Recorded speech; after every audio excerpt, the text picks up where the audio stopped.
Good evening and welcome back to the PUBG Mobile Women's Pro League. We are here with the finals here tonight. It is finally time for the final stages of this tournament. We have been here for a long time. The last couple of months, we have been filtering through the many teams that register to join, and we are down to our top 15 teams left.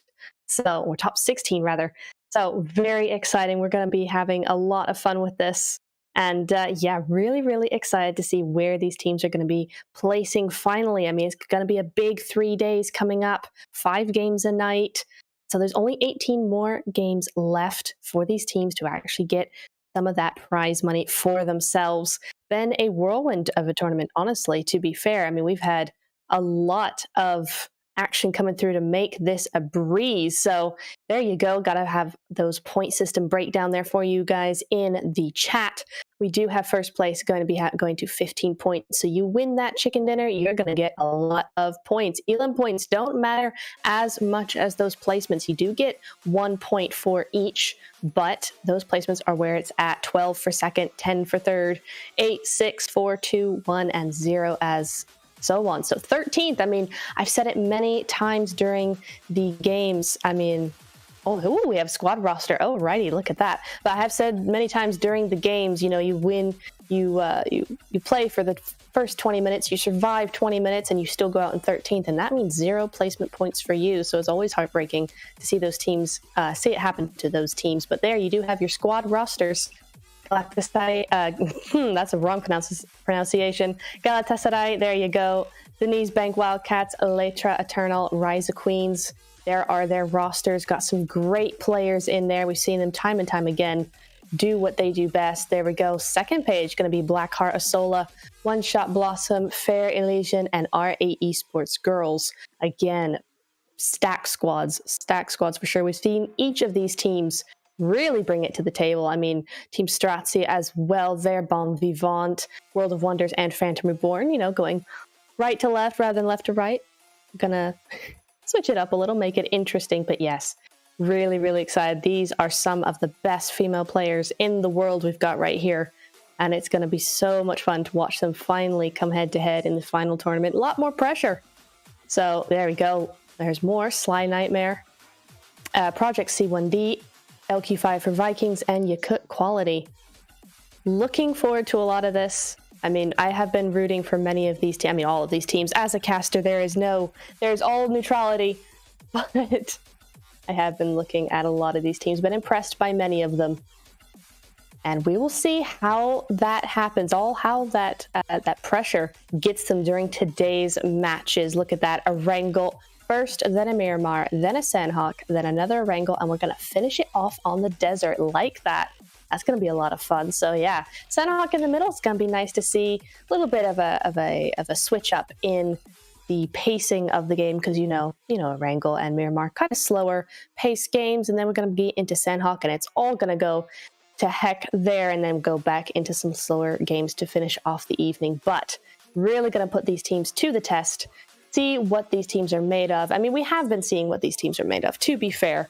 We have put them through so much. PUBG has put them through so much.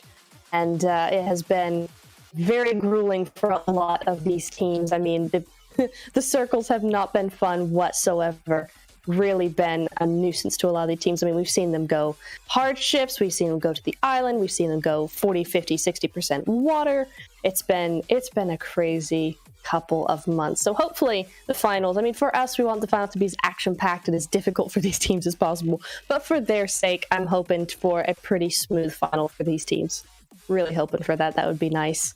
In particular, some of the teams, you know, that haven't had the best of league stages as well. I mean, all of them did fantastically to get here, but still it's been a lot harder for some teams than others. So really hoping to see those teams as well be able to really pick it up and be a bit or have it a bit easier really against the teams that haven't had as hard of a time. I mean, we know what some of them have. I mean, you know, you have your top 5, you have your number 1s coming through there, but no. We are going to be seeing all these teams battling it out in just a few moments. That first game's coming up pretty soon, and you'll hear enough of me waffling on. We'll get to the game pretty soon. But yeah, gonna be looking forward to it. There we go. I was right. Here we go. So match 1, ERANGEL. 64 players, or 62 players rather, going in here. We're going to be seeing that plane path. There she is, and she's going to be northern, right, immediately off to a tricky start. I mean, it's okay. Is it tricky? Yes, I would still say it's tricky. I'm going to stand by that, actually. No second guessing here. That is not the most ideal of plane paths. There we go. Not the most ideal of plane paths to come through for these teams. You know, you got a lot of teams that like the military base. We saw Létra being one of those, Blackheart of Sola as well. So they're going to have to go to their other drop spots other than military base. So it's going to be a bit tricky for these teams. Not the most smooth of starts, but still, there's plenty of room here. It's not too bad a zone. C1D, they're going to be going up to Severny rather than their Primorsk normal spot there. Team Stracci have it easy. They usually go to Shelter and Prison. That's exactly where they're going to go. So that's going to be looking very nice for them. SLY Nightmare, we see them on your screens just there. They're going to go north of Georgia Pole. That's where we typically see them go, so that's going to be nice for them. Galatasaray, they're going to Pachinki as well. Ooh, and there is the new zone that is going to be going, that's complementing the flight path, actually, so that's a very easy zone to start off these finals in style. That's going to be very nice for them. No pressure, no biggie, just move into zone if you're not already there. We do see 3 teams right now not fully in zone, R8 being one of those. And Rise of Queens as well. There we go. She's going to be in Watertown, looks like, and it looks like there is Sola. Yes, so we have seen Sola go to Ruins before, but in the last Super Weekend, we did see them inch closer towards Watertown, and it looks like now they've gone fully committal to that area, and so have Rise of Queens. So immediately we have something happening at the moment. Just again, in these early fights, we're going to be seeing a lot of what I call the standoff zones. It's just going to be a lot of looting and a lot of looking at each other. Now, Sola, they have been doing in the last weekend, Super Weekend, they had a fantastic weekend coming through there. They were just on fire. Did really well. Typically in all their fights, I mean, typically we've seen them in military base with Létra, and it's been back and forth with them. Both of those teams, each taking some wins, each taking some losses.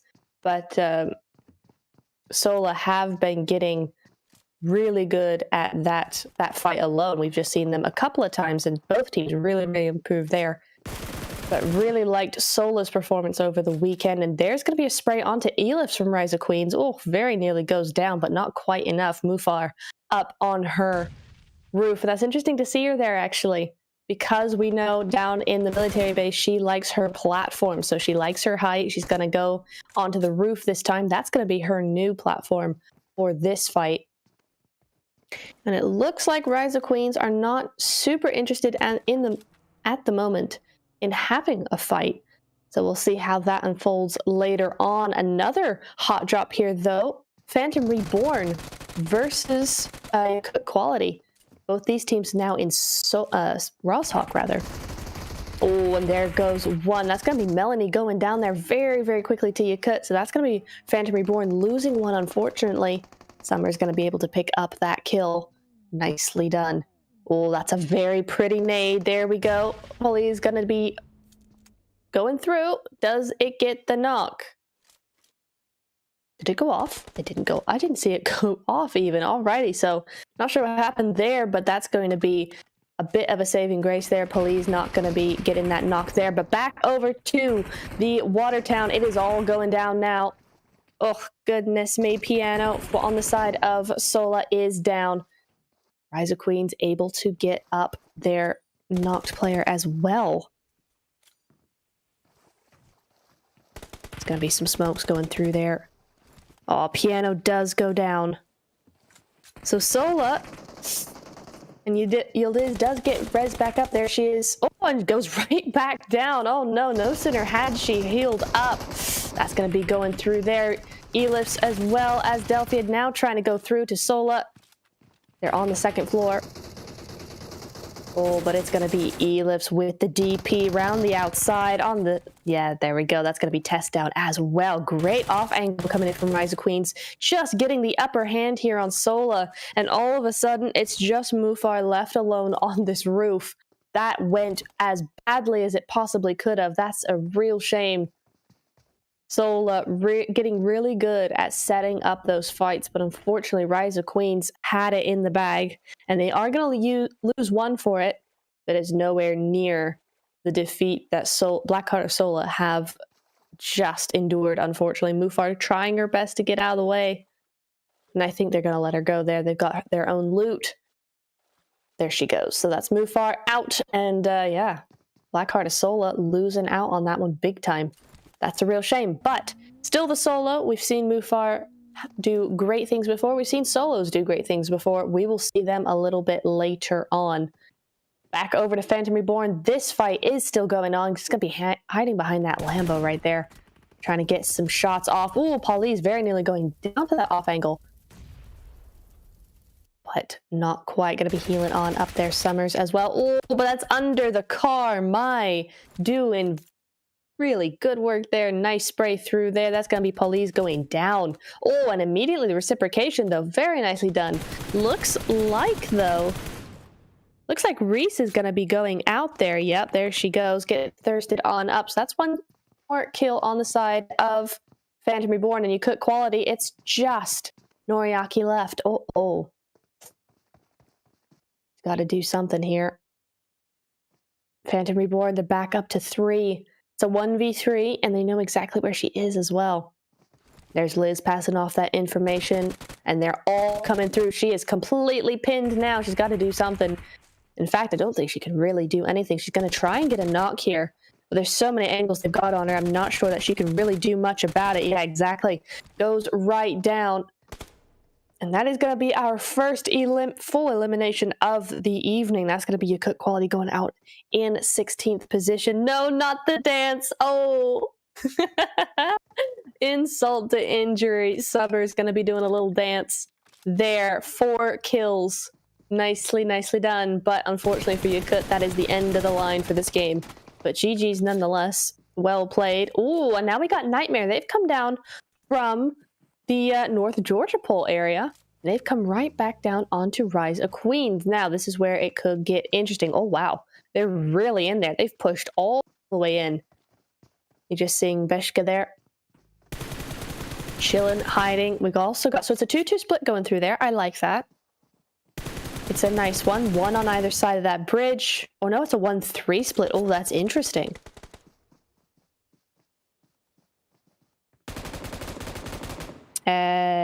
No, that is a 2-2 split. I am correct the first. Nope. It is a 1-3 split. Apologies. I was trying to figure it out. Yes, it is a 1-3 split. 3 on that bridge area and 1 here, and they found her. Beshka avoiding them. Oh, and she's trying to get a little bit of a bait going. I like this as well from her.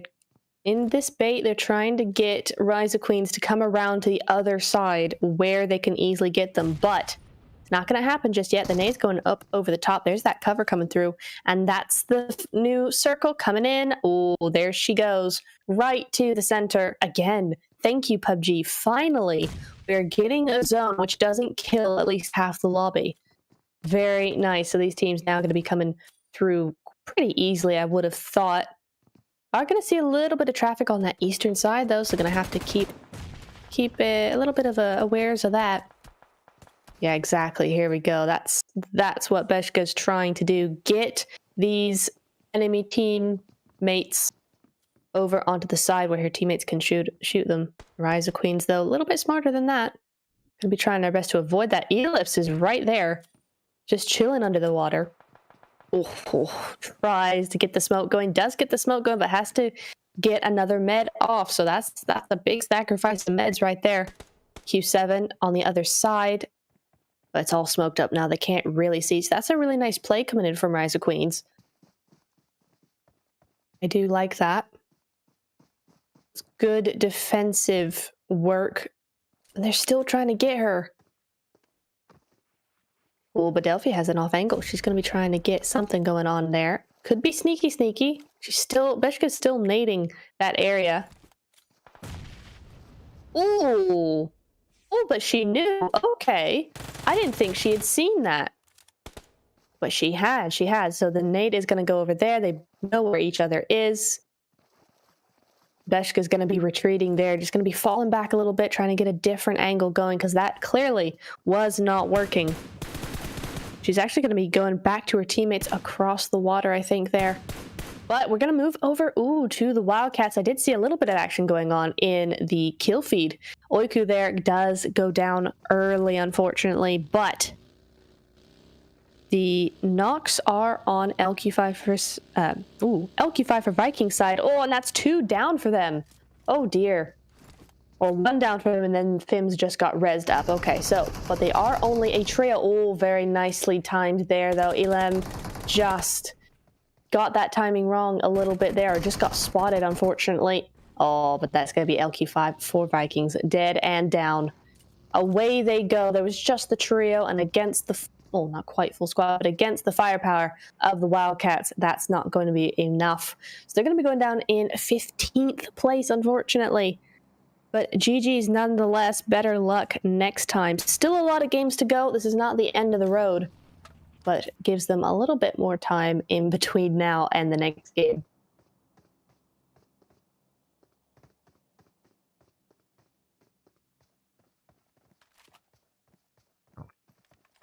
Rise of Queens still trying. Oh, Rise of Queens have pushed back. Okay, so I see what's happening now. Nightmare have disengaged there. They thought they could do something with it. They weren't able to get the fight over with as quickly as they would have liked, and they're going to go ahead and disengage to a better spot. That's going to be them going back up north, and Rise of Queens are the sole survivors of the Watertown drop. Moving over to R8, though. R8 up on Potato Hill. Rather, they got a good spot here. They look pretty alone. There are a couple teams around them, but they've got... Ooh. Never mind. Yep, there's R8 getting in the buggy. There we go. This is going to be a big exodus going over to this hard shift, rather. Going to go over to the Watertown a little bit, but it's mostly to Ruins. It is to Ruins and that water area. I'm a bit surprised that Rise of Queens seem to be moving out of Watertown, though. I would have thought that'd be a good spot to be in for the time being, at least. But no, they're going to be moving on. One Shot Blossom on your screens now, though. Having just moved into zone, unfortunately, they got to go again, and it does not get any easier from here on out. They're actually waiting a little bit for the rest of the teams to sort each other out, which is probably a good idea.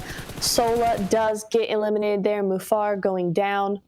So that's going to be Blackheart of Sola going out in 14th place, unfortunately. R8 doing a few things. There we go. Got Nor on board there, and they're looking at World of Wonders, it looks like. Yes, they are. World of Wonders trying to get out of there as much as possible, and that's going to be R8 securing that edge position in that little compound. And unfortunately, that means, though, that Zeus is no longer with us. Yeah, Zeus GG has been taken down.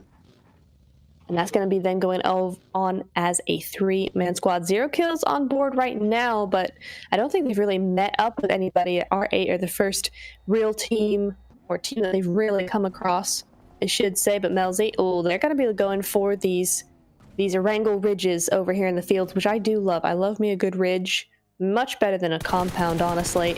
Oh, and they're there first, and look who they're going to find. They are going to be finding, yeah, One Shot Blossom. They've also gone for the same thing. Coming in a little bit there. Oh, Galatasaray versus Létra, though. Over in Pachinki, right on the edge there. They are going to lose Sunny. But look who's coming up behind them. Ooh, this could be a little bit of a backstab. I think they're kind of expecting it, though. But that's going to be 2 down for Létra. And that is not what you want. Sunny and Sonder. That's not good at all. Galatasaray, though, they're going to be getting that res up. And the other two, so that means they're a little bit split. Létra could still push this, but they're not. They're going to disengage away and move on. That is the safer choice. That's probably the better choice. So they're going to have to find another path into zone. Oh, World of Wonders have been pushed away.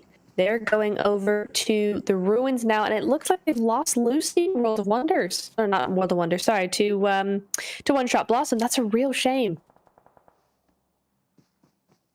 That is a real shame. So that's going to be them as a duo now. Hard shift again. Oh my goodness. I do think that somebody's going to be going up on that mountain. I have an idea of who, but I actually can't see them on that map there.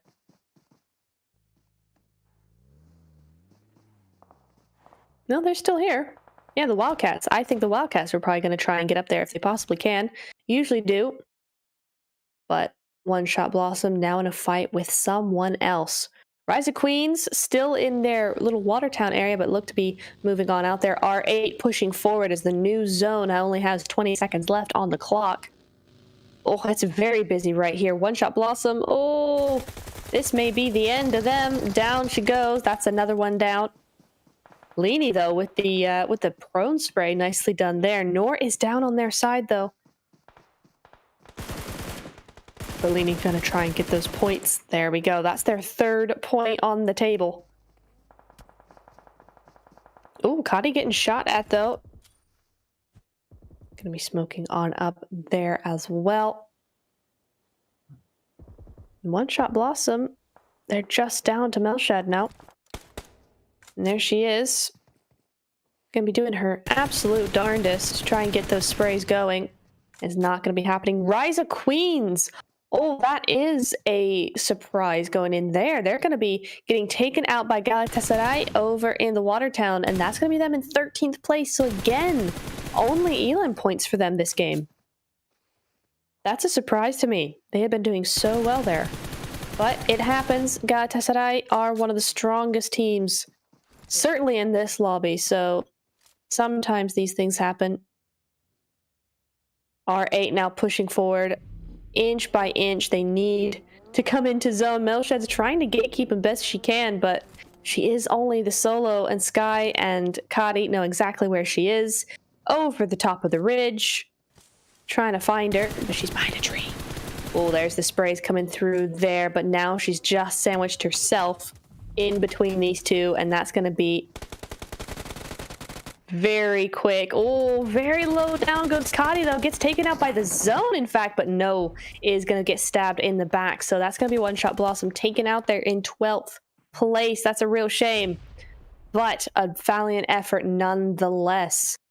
No time to really grieve, though, because we're going straight over to Nightmare. Over in Ruins, there's about 3 different teams here. There's Vivant as well there. There's loads of teams. I'm seeing 3 just in Ruins alone. World of Wonders on that edge. Yeah, there you go. Nice little spread they've got, Nightmare have, actually. It's not a big spread, but it does keep very much the control in their hands for that little compound there. Wildcats have decided not to go to the mountain area. They decided that's not going to be in their future. They're opting for those little high grounds in ruins, and that's actually going to be a good idea because now they're closer. Well, are they closer to zone than, say, C1D or Team Stracci? I think they're pretty even to those teams, to be honest. I mean, there's Team Stracci there, and they still got to go through C1D. My point is they got to go through one team to get to zone, but Wildcats have to get into zone and then have two teams right there. So I'm not sure who's actually winning here. Team Stracci, just a trio though. R8 going out there. I think they got caught out by the zone, so Melshad can be proud that she took down R8, though it was not to any advantage of her or her team, but they did go down due to her. They just got a little bit too caught out there in the zone with those knocks. Galatasaray have moved to the south side. They're trying to get as many knocks as they can to clear their path into zone. 6 kills on board for them right now. Yeah, this is a very strong team. Fairy Elision trying to get rid of them. Gonna get one of them, but not the others. Oh, C1D go out. So Team Stracci picking up those kills and their way into zone. Létra as well going out. It's all happening right now. Look at this. We only have 8 teams left alive. Goodness me. Oh, Fairy Elision under fire now. Galatasaray have found them, but Galatasaray have one down. That's going to be Laura. Nightmare picking up a few knocks there. Nice third-party position from them. They've actually got a great spot in zone still, because they are still in zone. Oh, but that's a third-party on to Fairy Elision. If they thought they had gotten away with that, they thought wrong. Oh, Fairy Elision just getting picked apart here. I feel so bad for them. Because sometimes that's just what happens. You try your best, but there's just so many teams everywhere. They are in the middle practically. Or in the middle enough. Oh, there we go. There's the gonna be... Oh, no, maybe not. Carly goes down. It's just Seema left. In this position anyway. Bon Vivant right behind. That's going to be a very nice... Oh, Bon Vivant with the nade, though. Going to be taking out Fairy Elision. What a beautiful nade that was. Completely helping out Galatasaray. But for Bon Vivant, that's going to be another 2 points. So nicely done to them.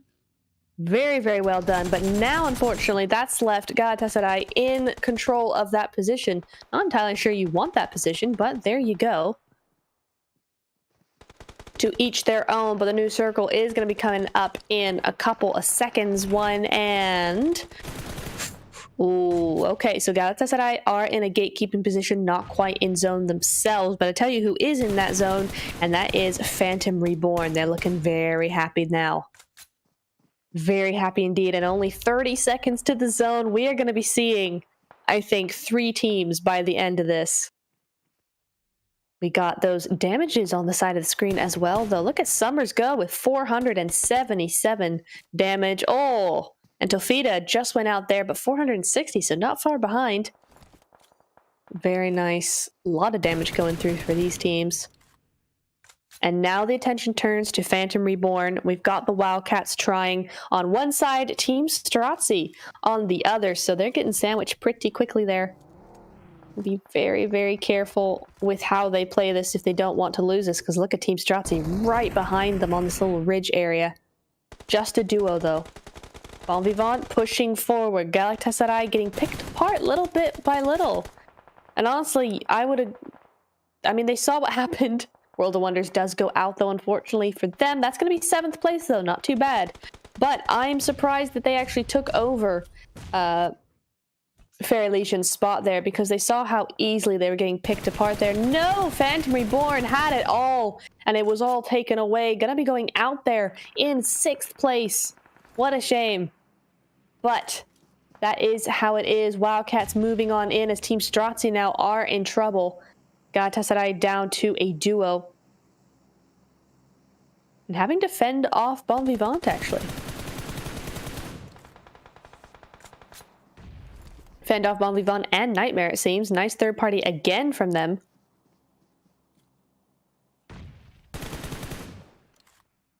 Oh, and that's a very, very nice nade. Unfortunately for Bomb Vivant, that was just too good a nade. Team Stracci, on the other hand, getting a couple of knocks over onto the Wildcats. Nicely done. That's going to be a nade as well. Going to pick them off one by one. Very nicely done from Team Stracci. Really bringing it home. Even as a duo, they're doing this. So very nicely done. Only one left for the Wildcats. Come on. I mean, to each, whoever wins is the best. There we go. Round the outside. Very nicely done from Mau Mau.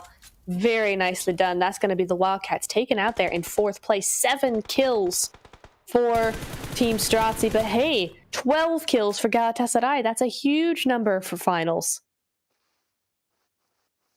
New zone, 3 teams. Nightmare going down a little bit there. And look at Laura go. Yeah, we've seen her do this before. Always so much fun to watch her play because she is so good at this game. And look at Galatasaray, 13 kills. Team Stracci, 7 kills. And Nightmare, 3 kills. The 2v2v1, so each of them about the same, you know. Had an equal fight, equal number of amount of damage rather, equal number of players. So it's been a rough game for all of these teams, but they have somehow managed to survive, and suddenly it has gone very quiet. Oh, that's going to be an airdrop. Nice. Rival without ammo, looks like, over there. There she goes. Got some ammo now. Good to go. Oh, and that's going to be a very pretty nade from Q7. Going to be taking out Laura there, so she can no longer do bad things to good people. To quote Bushka. Seema just has this open ridge line to use now. Q7 just over there, but she can't see her. That's a view only for us.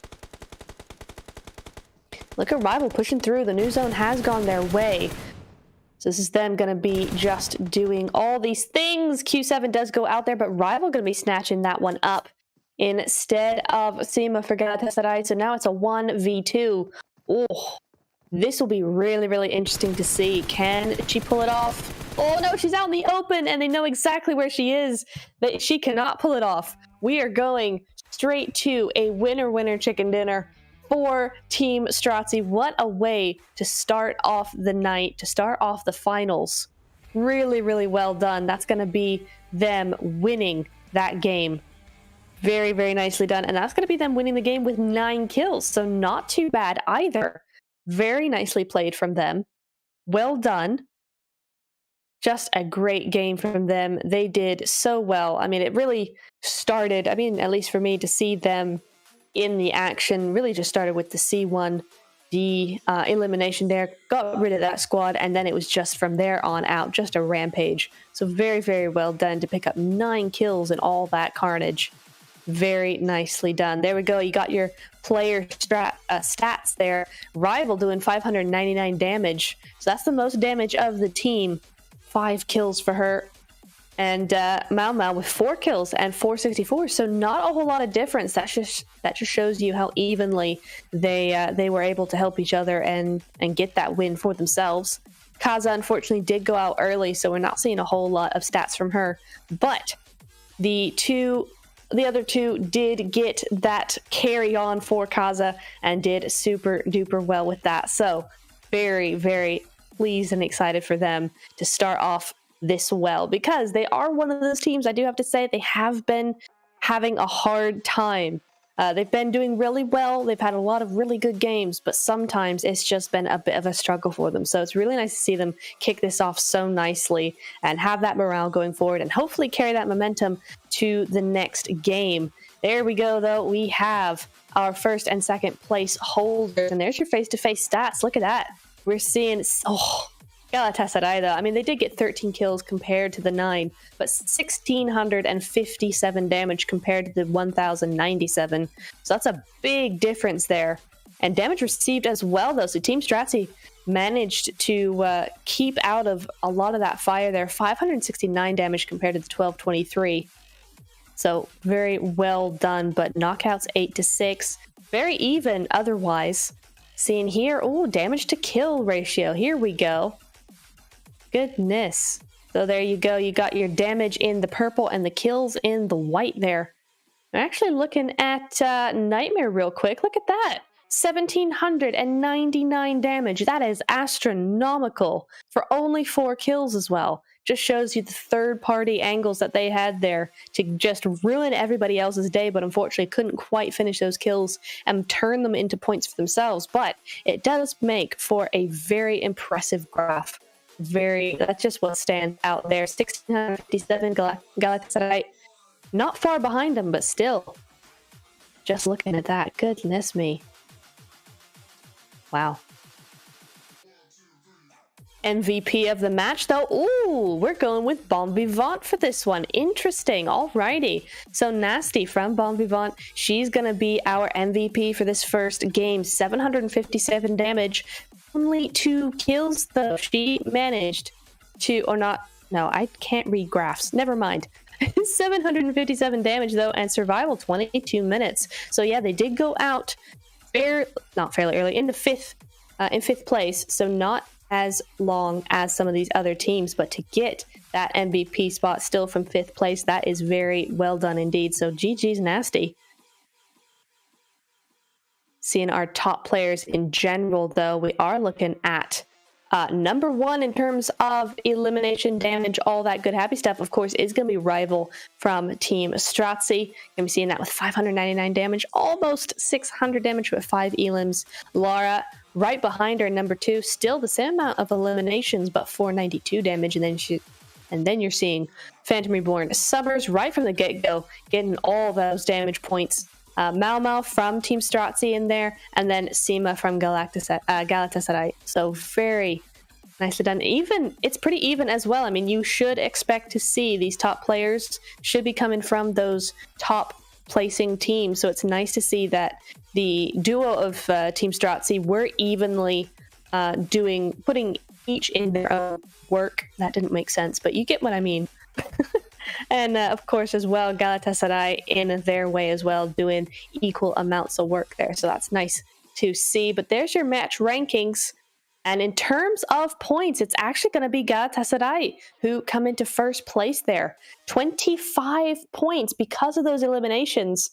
They actually get more points than the actual winners of the game, Team Stracci, with 24. But it's only a 1-point difference. Nothing to really worry about. I'm sure this is still doable for Team Stracci to get past them, but very, very well played from Galatasaray. Just goes to show you don't need that first win. You don't need the win to get the points. Wildcats, of course, going to be in 15th, then Nightmare with 14 points, rather, in 3rd and 4th place there. So interesting, nice little split between 1st and 2nd, and then 3rd, and so on. Because of those 9 points, there's only 9 points in between them, but still a little bit of a gap there. So that's interesting to see. And of course, 4 points between 4th and 5th, and so on. So you can start to see a little bit of a gap already, but it's only a few points. So each of these teams will be able to get back on those points if they thought they didn't really do so well there. Létra Eternal, really such a shame they got just the 1 placement point there. But we've seen far better from them than that game. We will be seeing far better from them in the next few games, and indeed from all those teams kind of on the lower side of the leaderboard. We're going to be seeing those teams really strut their stuff in the next few games. There we go. Going to be seeing them really come together for these next few games, next couple of nights. We still have 2 more nights after this one, so not to despair just yet. It's only the first game, but we will be looking at the match summary just now, though. So we are seeing highest kill is going to be for Rival, Nasty for highest damage, though. Taya from Fair Elision going to be the longest distance kill, though. 201 meters. Nice sniping. Good stuff there. Sima, most utilities used. Interesting. 15. That's a lot of utilities. And then most distance travel going to be Destiny from C1D, 11,825 meters. So that's a lot of meters and that's a lot of driving. So GG's to all these teams here that got onto these leaderboards. Put in the work for sure. Match stats as well. So long distance kill, it's going to be Taya, of course. But total rescues, 18 revives, 187 nades thrown. My God, that is a lot. 57 total knocks as well, and only 8 headshots. Really? That's interesting. 55 total kills, though. It's amazing that we can get these stats immediately like this. Technology these days. But anyway, 5,047 total healing as well, and only 2 airdrops. Only 2 in this entire game. So that's interesting. We didn't see a whole lot of airdrop looting going on. We typically see a little bit more than that, but for now it's just going to be those 2. So GG's. I mean, that is a hefty game. A lot of throwables there. And a lot of knocks. A lot of knocks as well. And interesting, only 2 more knocks than those kills. Interesting to see. I mean, so that goes to show you. I mean, with only, what was it? Only 8 revives? No, I don't think I saw that correctly. But with those 57 knocks to 55 kills, it shows you that the knocks got killed quickly. That's my point. But anyway. Anywho, we will be seeing Miramar pretty shortly here in just a few moments. But until then, we will be taking a quick little break as we go in and try and get that all set up for you guys and for those teams going through. So we will be going into a short little break here, and we will be back in just a few minutes. Don't go anywhere.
Welcome back, everybody, to the PUBG Mobile Pro Women's League, but we've said all that before. We're gonna be going into Miramar here in just a few moments, but look, there we go. Team Stracci, loud and proud in their little, with their little, their logo there on that ERANGEL game, stamping their win for themselves. That's really a great thing to see for them. Great morale boost for them as well. But we're going to be going into Miramar here very shortly indeed. I'm really looking forward to it. Really looking forward to it. Some of these teams do super well, and I want to see maybe some of these hot drops. We've seen it before. I'm going to be wondering if they're going to be doing it again. There we go. Going into it right now. 63 players on this map. And there's the flight path that is going to be going straight across the middle. And that's much better than the last one. Much better indeed. But where's that zone going to be going? That is the question. It fooled us last time with a little bit of an easing in with that center zone, and then came straight in with a hard shift. So looking to see where this one goes, and not trusting it either. Not trusting it in the slightest. For now, though, fair Elision, they're going to be going to their normal spot just south of Los Leones along this coastline there. Here we go. Sola and Létra. They're going to be going to Val del Mar, if I'm not mistaken. Although Létra may decide, nah, not doing that again. It's happened all too often. But we may be seeing them go there. And there's the zone. There it is. That's what I thought. Straight up to the north, away from the flight path. And actually going to Campo Militar, which I wish I could get some Campo Militar zones in my matches, because that is a great spot to be in. But it's just always so far from the zone. Always. But not tonight, not today. It's going to be right up there. Torre Almunda as well is going to be there. So, but already seeing San Martin, some action going on. One Shot Blossom have gotten jumped by, or hot drop rather, by C1D. This is not their usual spot. One Shot Blossom going to be a little bit surprised by this. Already one kill, and that's going to be Laya going down next. Oh, yes, she does. She nearly made it across. That's not going to be happening. And that's one dead, two down for One Shot Blossom already. Lost Star going to try to get this res going, but if not, she's just going to have to go off by herself. Yeah, and that's what she's decided to do. Maybe. No, not quite. All right, just repositioning that car a little bit. But there's Flora. They're coming straight in. They know exactly what's happening.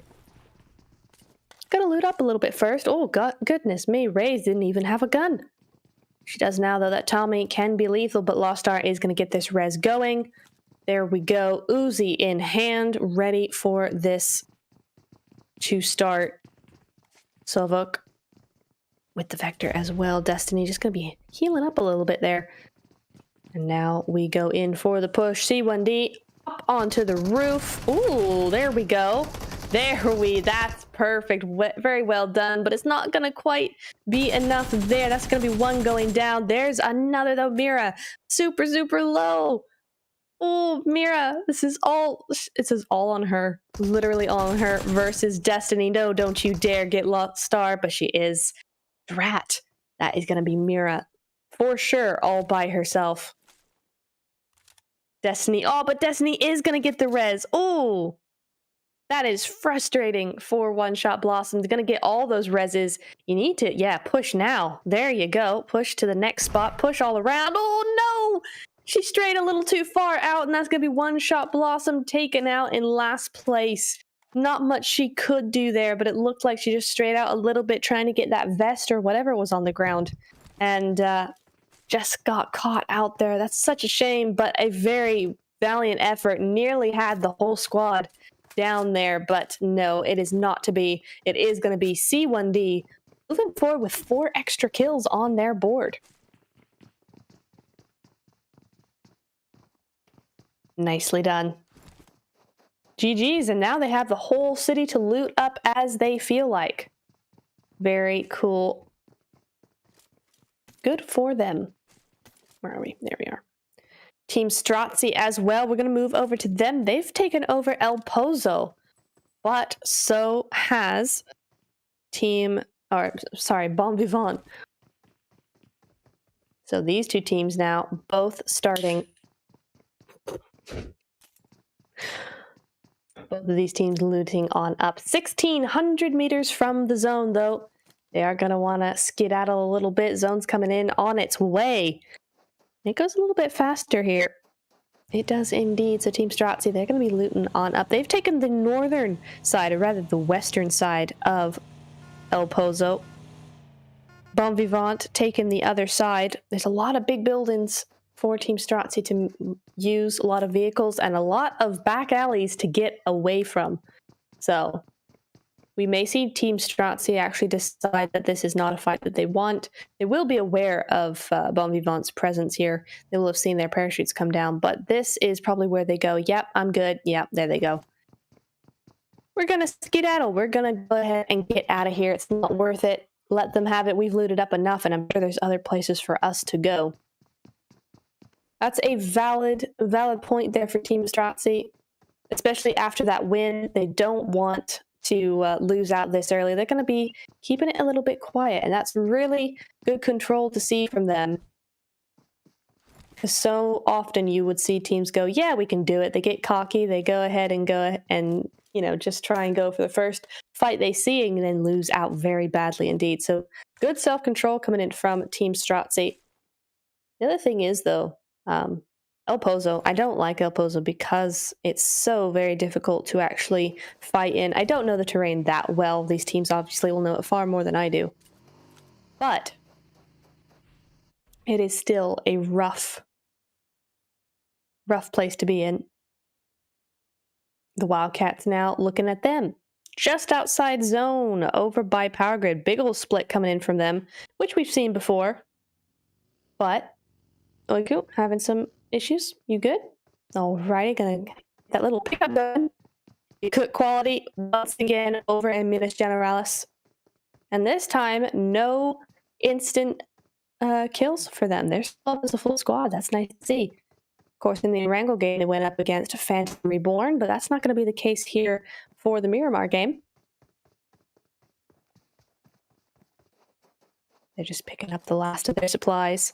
They are in zone, though, so they actually don't have to worry about a darn thing. They are good to go. We do see two teams out in zone now as the zone comes in a little bit further. Galatasaray being one of those teams. And here's Sola. Sola is not in zone, or is in zone, rather. They're not in the blue zone. And they're just going to be making their way up to Impala. Slowly but surely. Not a whole lot of stuff on board, though. Not seeing a whole lot of meds or really throwables at all. Not even a vest for Mufar. So they still got some stuff to do there. Still have a little bit of looting to do. They might stop in Impala. For that, there you go. You see some of these teams. Fairy Legion, Létra, R8 as well, actually. All these teams in the blue zone as it comes on in. And now we're looking for that zone to finish up and tell us where we're going next.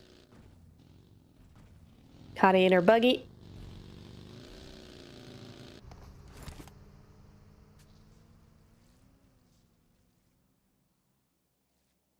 Now, I stopped doing caster win predictions a while ago because I did it, I think, probably 3 or 4 times. And at least 3 of those times, I actually really did curse them. They went out like first.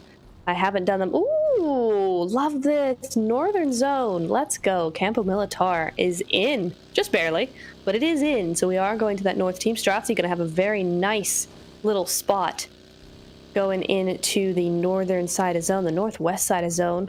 They're going to be very happy. Very easy little transition into zone there. So nicely done to them. But as I was saying, I haven't done a caster prediction in a good long while. I'm hesitant to do one now. But if I had to choose here what team that I would think is going to be, let's just say top 5. Let's not go for a win prediction. Let's just say top 5. I'd like to see World of Wonders, Rise of Queens. Blackheart of Sola. I want to see them do well here in this game. That's 3. What else we got? What else we got? Let's see. Team Stracci. Let's continue that momentum.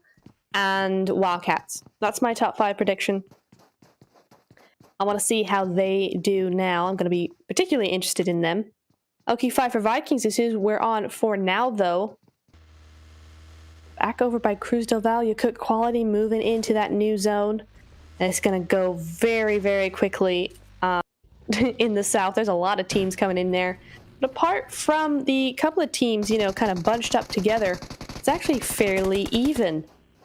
LQ5 for Vikings, though, just finding... Oh, the Wildcats, no! There they go. Oiku speeding away in her buggy as she tries to... Oh, yeah, but that's a very nice cover from Badu there. Gonna be going ahead and getting her down. Fim's gonna go down there. She was just out in the open. Didn't realize that the Wildcats was out there. Or she did and just over-peaked. Or overran. I mean, and it's not much of a peak there, is it? But now they're back. Eddie coming through on her little bike. Right on top there, but she's only got an M7. Not the best of spraying over long distance. Eddie does go down, though. Rise of Queens have decided to add their name to the mix. There we go. Eddie gonna go completely down there. Rise of Queens with that nice little angle. They can see that far from the church. Wow.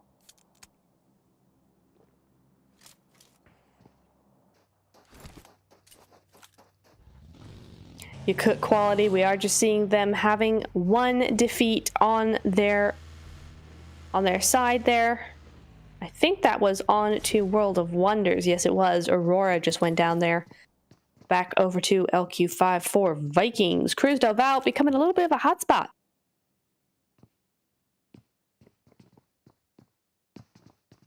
Coco just looking out there, but Wildcats seem to have decided that this town is theirs. The western side of town is, in fact, their stomping ground.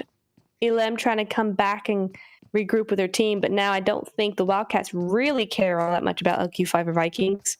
They're looking at Rise of Queens. And that new circle, 10 seconds on that zone. 5, 4, 3, 2, and 1, and zone. Right over to Cruz del Val. So not quite the Campo Militar zone we were all hoping for, but that is going to be Cruz del Val. And look at the amount of teams coming in. This is astounding. By zone 4 in ERANGEL, we had what? I don't know, 11 teams? Less than that, I think. And here we have 15 teams in this zone. 15. This is going to get very crazy very quickly because there are still 1, 2, 3, 4, 5 teams outside the zone that have to come in, mostly from the south.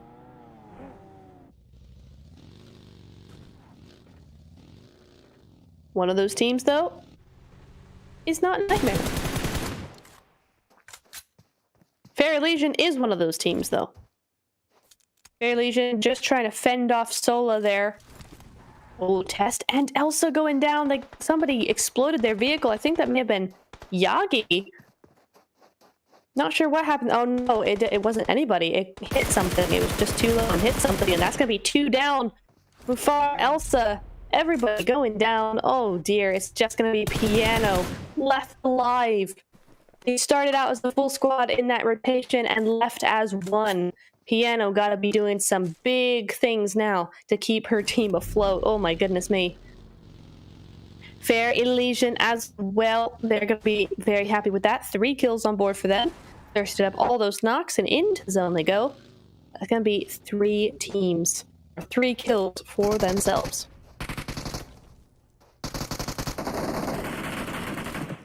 Now on board with Galatasaray. Oh. Vivant trying to fend them off best they can. Got him a little bit pinned there with those Molotovs. Yeah, down one goes, but don't get in it yourself. Goes into her own Molotov. Down she goes. Alterna trades herself in that knock. And that's going to be potentially Galatasaray's ticket in. There's already the push. Oh, Alterna. Looks like she could be going down here. Yep, down she goes. It's just 2 now for Vivant. Yep, just the 2 now. They were only a trio to begin with. So Barishka and Nasty, they're going to be disengaging completely from there. Not worth it. You need those points. Sonder from Létra going to be going out to the zone there in that kill feed. I'm not sure whereabouts that was, but hopefully they can get that sorted. Nightmare though. Oh, a new zone coming in. We got most of these teams in. It's just Létra and Elision still having to come in. Oh, to the north of Cruz del Val. Alrighty. Still territory we don't often see being used really. Oh, but Elision and Létra both trying to come in there. Oh dear. Yep, there goes Nasty just in time to see that happen. Poor Nasty. Vivant gonna be eliminated there in 15th place. And back over to Elision. There's a big old fight happening there. Létra trying to get past, and it's just not working. 4 defeats for Elision. They're off to a great start, considering there's 14 teams left alive. And they've already got 4. Elision now going to be making their way in. It's only Delirium for Létra left alive, so they don't have too much to worry about there. And on board with Christy as we switch over to Rise of Queens, because they are now in a pretty nice spot. He lifts up on that church. I love a good church spot. And all these teams have to come straight past. I mean, we're looking at least 6 teams going past this point in some way or another. Yakut Quality being one of those teams, and unfortunately is going to be going ahead and getting taken out there by Elision. So Elision, that's going to be another 2 points to their total. Nightmare having a little bit of a hard time as well, though. Seeing actually the Wildcats. And who is that? World of Wonders just rocks up right next to the Wildcats. R8, though, currently in a fight with Phantom Reborn. Kade with the Car 98. Let's go. Love to see snipers being used in a pro league like this. Létra Eternal just got caught out in zone 1 too many times there. They're going to be taken out in 13. That's a real shame. Létra will do better in the SANHOK game, though. I am sure of it. Phantom Reborn. Oh, Kade with those headshots, though. Doesn't quite... I think she missed there, unfortunately, but yeah. That's what's happening now. The sprays come through. Not happening either. You did see in that kill feed, and here we are on board now. Team Stracci. I had been noticing Team Stracci away up there to the north. Looking very nice, just keeping out of everybody's way. That's how you do it. But Galatasaray said, no, we want to eliminate you as quickly as possible. So we can get that win for ourselves. That's going to be another nade going their way. World of Wonders, though, back with them. Going in between the two here, there's just so much action to cover. Tofita, Laura, bringing up the rear. They managed to get that res up. So Team Stracci still a full squad. Unfortunately for Galatasaray, though, they're 1 dead, 1 down. On board with Mal there. Mal, rather. Oh, that's a big one. That is a big one, and that's another one. Tofita does go down. New zone, gone to Cruz del Val, though. Oof, and I think Laura potentially going to be going to zone. Rival with that spray, though. Team Stracci doing a marvelous job defending their spot from Galatasaray. Although I'm not sure what happened there, because we've all seen them do far better in their pushes than that. Not sure what happened there. World of Wonders, now they're going head to head with all kinds of people. Unfortunately, losing 2, though, so they're just a duo, Zeus and Melzy. Rise of Queens, they've regrouped themselves, 4 kills and a full squad still, so they're looking very sharp.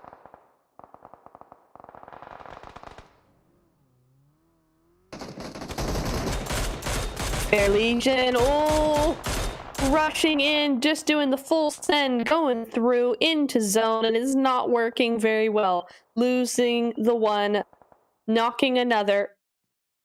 Galatasaray. Not sure what happened there in the kill feed. I did see your name. But anyway, here we are. LQ5 for Vikings. 2 down for them.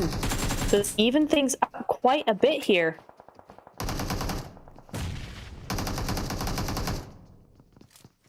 There's nades going back and forth.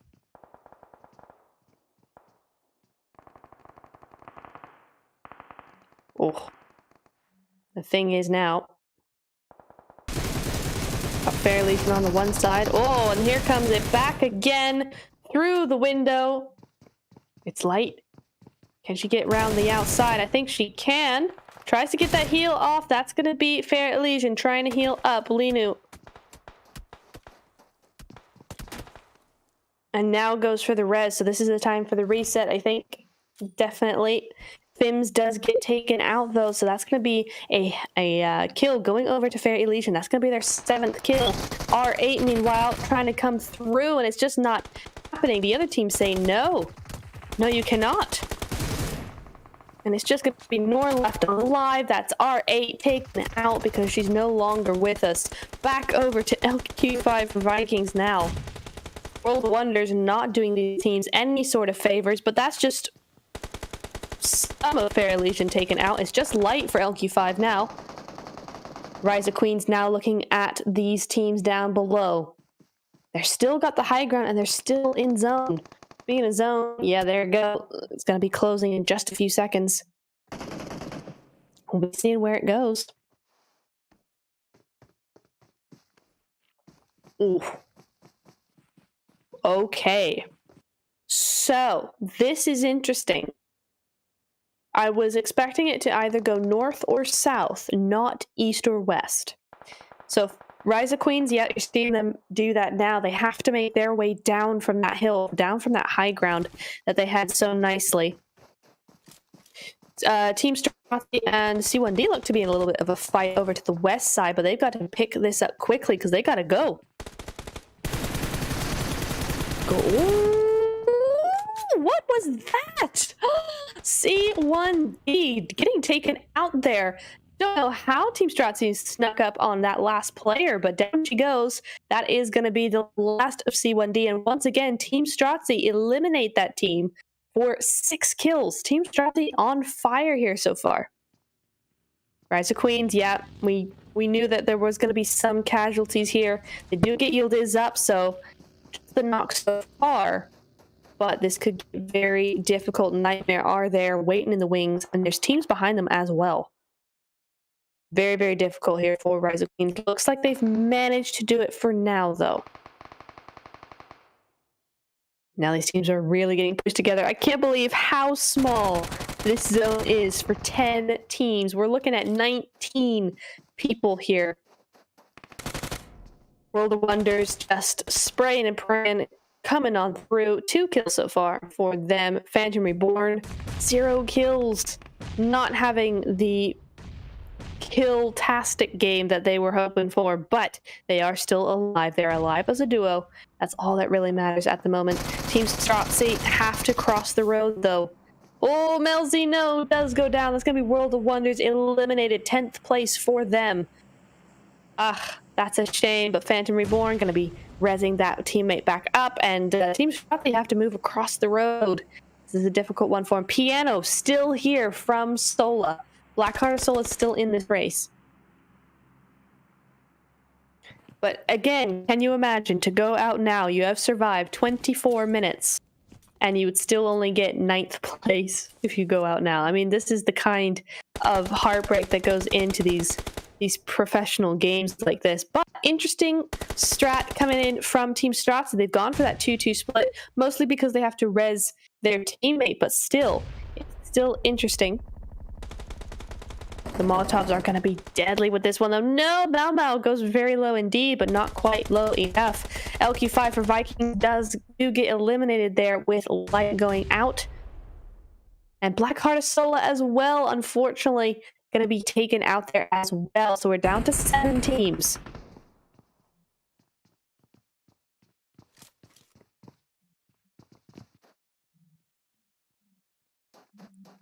Looking at the Wildcats, 7 kills on their side. No matter what, this is a decent game from them.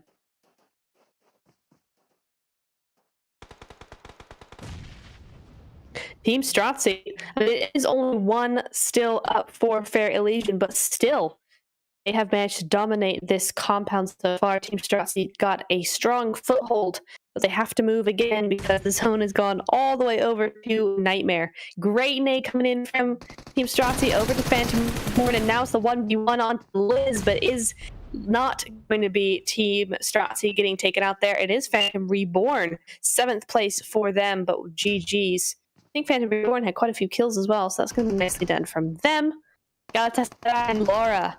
This is one to be wary of, and great third party. Oh, just completely decimating Team Stracci there through the window. What is going on there? Linus. I said that completely incorrectly, but Team Stracci finally going to go ahead and get rid of her, as well as Galatasaray. There they go. Down they go. Fair Elision as well into 5th place. So Galatasaray actually went out first. So that's going to be 6th place for them. And Team Stracci still alive. Your top 5 were, or your top 4 are rather, Nightmare, Wildcats, Rise of Queens, and Team Stracci. So far, I do want to say I am 4 for 4. Did I say Nightmare? I think I said Nightmare. But anyway, I said these names and they are here. So I'm very proud of myself over here. Don't mind me. Oh, that's going to be a pretty nade, though. Not pretty enough, but does still mean that that those knocks may not be so easy to get res back up. No, it's not. Kaza, last one left alive, unfortunately, as a zone and a few throwables take out the rest of them. Got a heal on up there. Wildcats still as a duo. They're looking okay. Oh, out of zone she goes, though. Go back in. Oh, look at Yakut with her little spot there in that kind of, what is that, tanker truck thing? Nightmare still up as a trio. We're looking at Rise of Queens and Nightmare with both 3 up.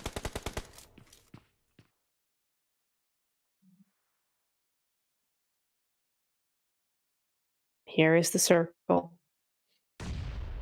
Actually, big old split. Oh, that's a very nice little nade over onto Rise of Queens. That's going to be Yakut trying to get those kills.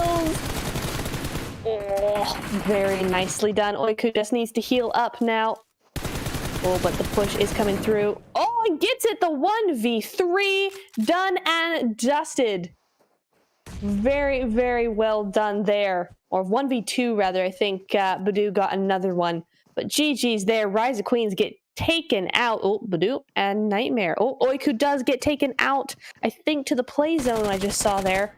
Right around the corner. How are these people not seeing each other? There goes one. Oh, and it's very close to the other one. Gets the other one. Now it's just one more, but no, she can't do it. It is going to be Beshka taking out the Wildcats finally. But that is a massive kill score for them. Team Stracci coming in at the end, though, and that is going to be the Wildcats taken out and Team Stracci winning their 2nd game of the night. What a team! My goodness me, look at them go. Look at them go. Fantastic result from them, and 11 kills to add to the 9 of before. So fantastic result from them. What a game. What a game. Again, just kept out of the way of everybody until they had to start fighting, and then when they did, they did. Look at this. Gonna be Kaza this time as the MVP of this team with their 6 kills and 654 damage, and then Rival with her 4 kills, Mau with the 1, and Shala with none but 144 damage, and those 3 assists coming through there as well. So big result for these teams. They have got to be just very excited after that. Very, very well done, putting them firmly on the map, on the leaderboard for this tournament so far. The first 2 wins going over to them. I'm so happy for them. It's such a great result for them to come through here. So what a great couple of games it's been for them. My goodness.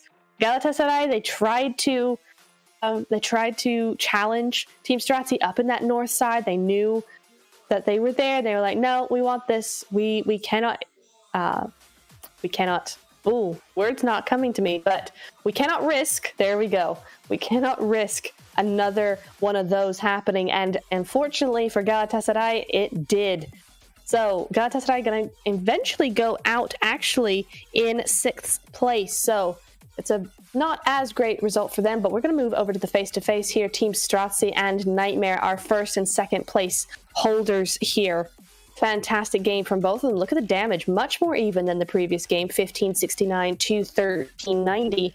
Damage received as well, very close, but the kills speak for themselves. It's going to be 11 versus 5 for Nightmare. So GG, still a fantastic game for Nightmare. I mean, 5 kills, it's a 5 extra points on top of the 12 you get for 2nd place. So very nice result for both these teams. Very nicely done. Yeah, you see it down at the bottom. 26 points for Team Stracci, though. Goodness me. And again, we're seeing here, neither Team Stracci nor the Nightmare team actually got the highest amount of damage to kills. Look at that. 2,220 damage and 12 kills for the Wildcats, our 3rd place winners. What a great result for them. Again, if you can get those kills, that's where the balance comes in. If you can get those kills, 3rd place, you get far more points in 3rd place than you do in 1st. So very, very well done to the Wildcats there. Great top 3 coming through there. Rise of Queens as well with that damage, did super well. But our MVP is going to be, the Wildcats. 1,000 damage, 1,058 damage. There you go. Ding, ding, ding.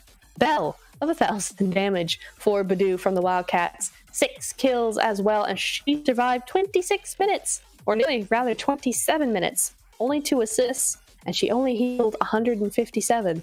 So, well done to Badu. She's on fire for that Miramar game. Gonna move over to our top players of the match. Of course, Badu is number 1. Then it's gonna be Kaza, number 2, of course, with those 6 eliminations. The final one being the one that carried her team to the win. Delphia VIP from Rise of Queens as well, going to be up there in number 3. Oiku from Wildcats. And Fair Elision Linusis 6. I can't. I'm so sorry. Linu. Sorry. In number 5 with 5 kills as well. Look at that. 3rd, 4th, and 5th both all had 5 eliminations. But Rise of Queens Delphia, 979 damage. So GG's there, but it is going to be 2 of the players from the Wildcats, rather, that are on that screen. Just what a fantastic game. And again, I'm going to say it again. I said it in the game. I'm going to say it again now. Oh my God, the amount of people, of teams that were in those final zones is astounding. Just astounding. I mean, in ERANGEL, we had 8 teams, 7 teams. We're seeing a little bit of a recap there. There's Team Stracci for you. Went over to El Pozo, hung out there for a little bit, went all the way around into La Cordillera. Didn't stay there for long, though. You see the rest of these teams moving in from the west and the south, but they just stayed in the north. Just decided, hey, you know what? This is our spot. We're going to stay here for as long as we need to. And in fact, it worked really well for them because no one came up there until Galatasaray did. And in fact, you see a lot of these teams hanging out by El Hazahar until those zones. Look at them packed in like sardines on that southern side and nobody in the north. You have Team Stracci there moving over. Galatasaray went, hey, you know who's not up there? Us. We want to be up there. We'll be the only ones up there. Unfortunately, it didn't quite go their way at that point, and Team Stracci were able to hold control of the north. But down they go into town, into Cruz del Val. Had to cross that road. We zoom in a little bit more, but still, Team Stracci were really good at being able to see where teams weren't and actually fill up that spot. So as we got a little closer, it was a little bit harder to do there, but they did it in the end. Got rid of Phantom Reborn, got rid of another couple of those teams all lying there, Fair Elision as well. Nearly went out to Galatasaray in the end there with that little angle, but was able to take the win anyway. Eliminate all those teams and get in their second win of the night. But fantastic. I mean, against all those players as well. And in those kinds of zones, that's what you've got to do. You know, all those teams in amongst each other, fighting it out. They got a lot of kills, a really lot of kills. And I'm actually surprised at this result. I would have thought the Wildcats would have had a higher point ranking than Team Stracci. That is not the case. And in fact, it's not the case by 4 points. Team Stracci with 26 total and Wildcats with 22 in second place. So massive amount of points for Team Stracci, going to firmly cement themselves in that top spot for now at least. It's still a great way to start off the evening. Wildcats as well doing well. Nightmare with 17 points, Rise of Queen with 15, 13, 8, 5, 3, 2, and so on. Vivant, really feeling bad for them. They went out so early with 0 points, but the SANHOK game, I'm sure, will turn that around. They'll get some decent points going into there. So really great game overall. Just so much action. You didn't know where to look at any of these times. And here's the match summary for you. Those highest kills going to Badu, and Badu highest damage as well. So there you go, 1058 damage. Linu from Elision though, 307 meters for that long distance kill. So gosh, even farther than the 200 meters we saw in the last game. Most utilities used going to be going to Oiku though with 15. That's a lot of utilities. And Linu again going to be our driver for this game with 12,533 meters. That is 1,000 meters more than ERANGEL, although it is Miramar, so I suppose that is to be expected. Here we go. And look at this. We are seeing even less headshots. There were 8 last time, only 4 here for this Miramar game, but more knockouts, 67 as compared to the 57 I think we had last time. 9,000 total healing. We had 5,000 in the last game. So it just shows you how much healing is going on, how many more rescues are going on. The knocks, but again, it's just the healing. I think a lot more teams were out in the blue though, so that probably helped a lot for this result here. Yeah, a lot more. I think we had 2 or 3 teams that were just out there and then finally had to just succumb to the zone a little bit. But that is showing you, ooh, and this is where we get real interesting. These are your table results based on the last 2 games. Team Stracci at the top of the list, 50 points for them. Wildcats in second place as well with 37. And then Galatasaray in third, having gone down a little bit actually with 33. So there's a big difference between first and second place right now. That is, what, 13 points? Okay, it's not that big. You can get that with a win. My point is, I mean, look at the second, third, and fourth now. You've got 5 points, or rather 4 points in between them, and then 2 points in between them. So between, compared to that, the 13-point difference is astounding.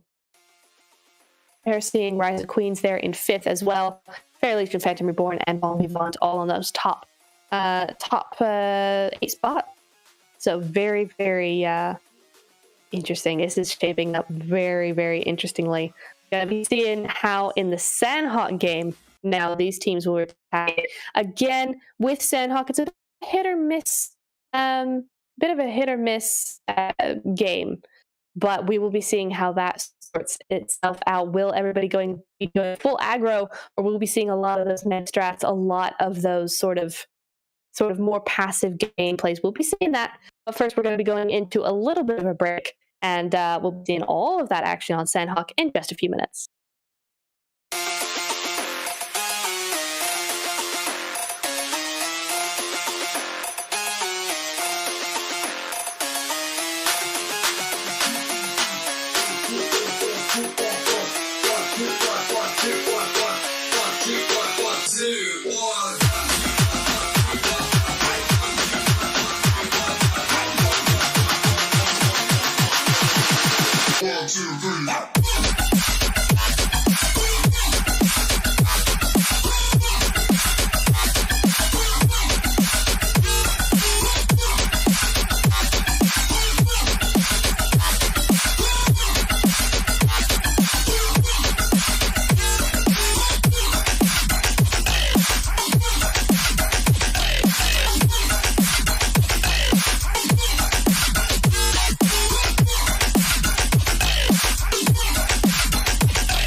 Welcome back, everybody, to the Pro Women's League. Here we go. That's much better, isn't it? You can actually see me now. Here we go.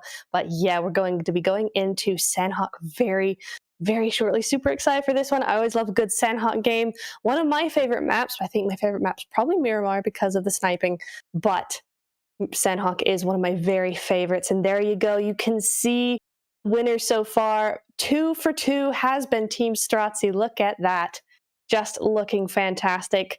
Looking to see what they can do on SANHOK. I mean, they've proven themselves both on ERANGEL and on Miramar, but SANHOK, a whole different can of worms, much smaller, and a lot more third partying going on. So we'll be seeing if that is going to change anything for Team Stracci, or if they're going to be champions over that map as well. We'll be going into that in just a couple of minutes. But before that, man, last 2 games have been exciting for sure. They have been a little bit heartbreaking for some of these teams, though, just not quite able to get up on their feet just yet. But I'm looking forward to seeing some of these teams really come through here. I mean, we did see Vivant at the end of that last game. The result there, 0 points for that last game. That's such a sad result, but they're so much better than that. We can see that they've done so much better to even get here. So just a fluke, they'll brush it off, they're good to go. We will be seeing much more of them in the coming days. Another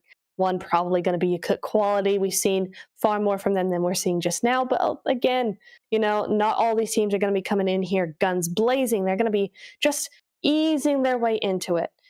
Just feeling it out, seeing what is really going on. And, you know, with all these lobbies, even if you've played with them before, in different stages of the game, you really do have to feel it out, feel out the lobby, because under different pressures in different stages, I mean, what more pressure is there than the grand finals, you know? So it's a whole different ballpark depending on how far you get. So I am not at all disappointed yet in any of these teams. Not at all losing hope for any of these teams, and they shouldn't be either. This will be just a little bit of a rocky start, and they'll be getting straight back into it. So SANHOK coming very soon. Here we go. Just a couple of moments, and we'll be seeing that plane. There you go. 62 out of 64. We are ready for SANHOK, and it's looking like a very northern plane path. Yes, it is. Goodness gracious me. Right. Scraping across the top of there, straight over the island, going over to Mung Nai and Cow as well. Goodness there. We're seeing those teams now drop off, and it's going very quickly. SANHOK, a whirlwind map for sure. There we go. Sola going to be going to Hatin. I think we're going to be seeing probably R8, if I'm not mistaken, go over to Ruins. I think that's where they went over the weekend. Yep, there they are. As well as Nightmare going through there as well. Létra going to be going over to Cal. Team Stracci to Painan, and Galatasaray over to Boot Camp. So I'm remembering. Oh, but that zone. The zone is not fun, nor is it pretty. It's gone straight down to the south. There's still a lot of room. You got Docks, you got Camp Charlie, Bantai, you got Sami as well, actually. But with such a northern flight path, this is just the most annoying zone that could have been popping up here for these teams. Nothing about this is nice, and they're just going to have to make the best they can of it. Are seeing Nightmare and R8 still in close proximity. They have been all tournament, and we're looking now at them.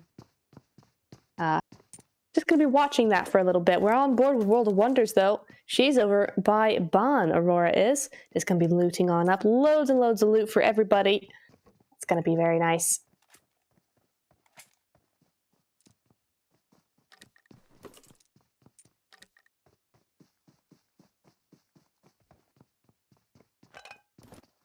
Just going to be looting on up there. We're looking over at Mungnai as well with the Wildcats.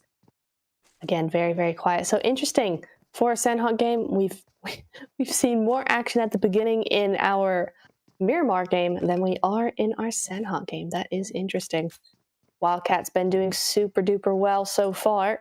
Managed to get themselves that second place overall in the last two games. Team Stracci, though, #1 on that leaderboard. And looking for maybe another win here. Again, though, they just can't get too greedy with this. They've won 2. It's easy to get cocky. But I think this team is going to be just fine. We saw a little bit of that self-control coming through for the Miramar game. We should be able to see it here, but again, where anything happens, Team Stracci may lose out to that zone, lose out to those third-party plays that we see so often.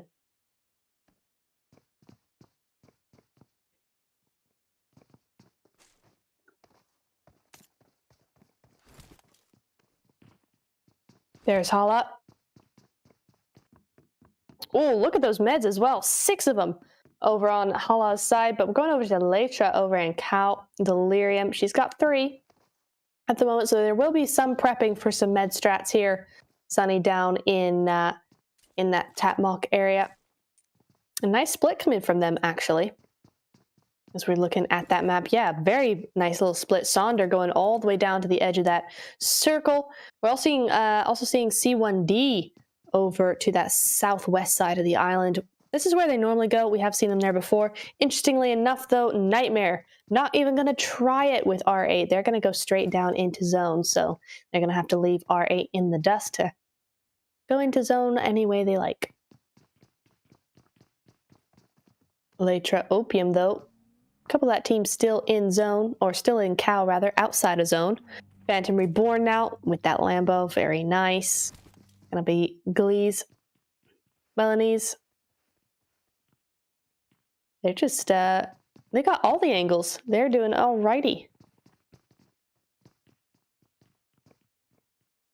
Phantom Reborn is a team we've seen do very well so far. Both games, they got pretty high up, if I'm remembering correctly. Can't quite remember what their placement was on the ERANGEL game, but Miramar for sure, I think it was top 6, top 7, something like that with a good amount of kills. So they've been doing pretty well for themselves. I think they're top 5 overall right now. So very comfortable place to be in.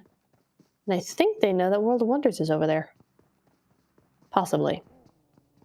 They sure look on their guard. Sola over in Hatin. There's also 10 first aids for her. So I think we know who the med stratter of this game's going to be.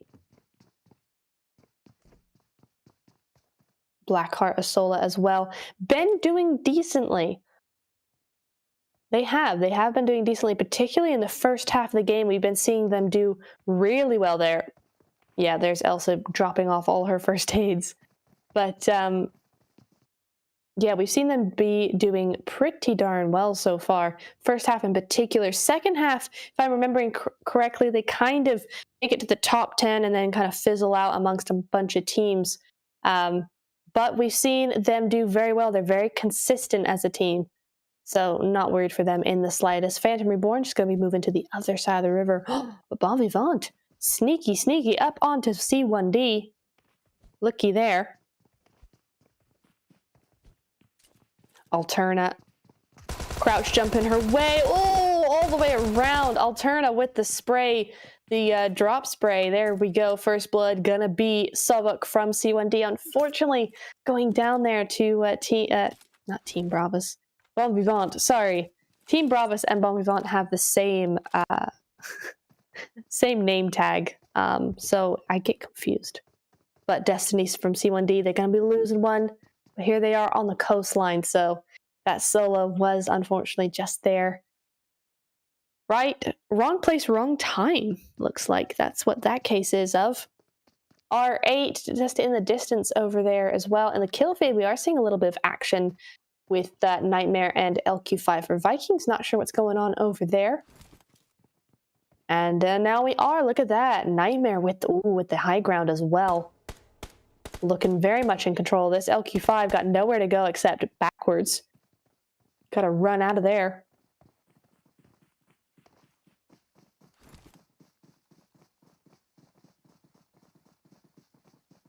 Now they're looking for that reposition.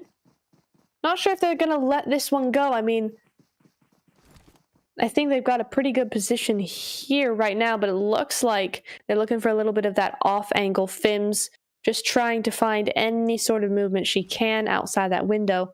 Jesty as well. They had lost Mimi is the player that went down there. We are seeing the little bit of the live rank feed over to Team Stracci. So far, we do have Létra still out in zone. They tend to come in late. So we won't be seeing them in zone for a while, I don't think. LQ5 for Vikings. And look at that little mini-map. We are just seeing Nightmare just weasel their way in there. Right in they go, and they are going for this. They're abandoning their high ground position. They're going straight in. They want the kill points. I mean, they're certainly in a position to do so. They're pretty comfortable for now. Had a good first couple of games. Phantom Reborn. They did get a knock on Galatasaray, actually. This is interesting.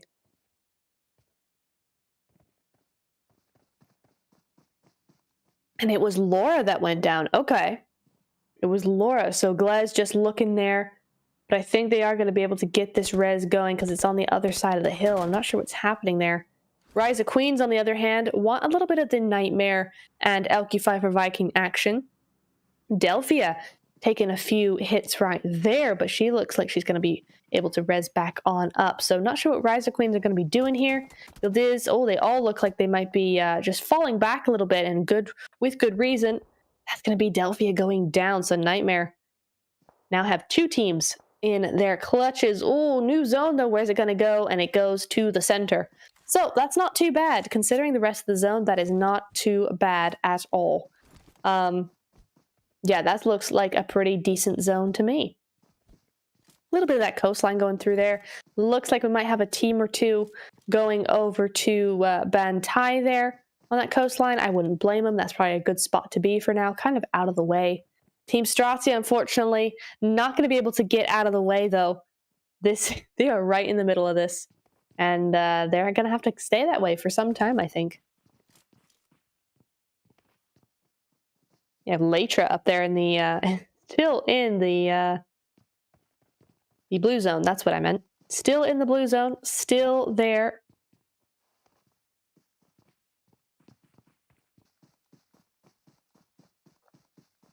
Rise of Queens. I think this is a disengage coming in from them. It just was not a fight that they really needed. It was not really going to benefit them enough. They weren't going to be able to clean it up quickly. It was going to be messy and complicated. Not something they really wanted to go for at all if they couldn't do it quickly. So that's going to be a good idea to disengage from there. C1D, they love their rotations. Unfortunately, right now, it's not going to work at all. Oh, goodness me. Wildcats just hammering them, and they all go down. Just one left alive. Oh, but she needs air. She needs air. They've probably seen that. She's one shot as well. Oh, Wildcats not letting them have any sort of breathing room whatsoever. That's gonna be Raze, I think, over there. One shot, there she goes, down she goes. Project C1D, an unfortunate SANHOK game for them, gonna be 16th place. Oh, it hurts. Vivant, they're gonna be looking down to, a little bit down to Painan.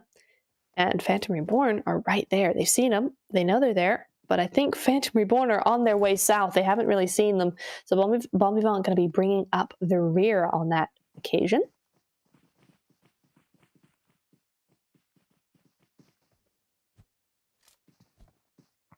Fair Elision as well. I'm really interested to see that there's not been that many fights.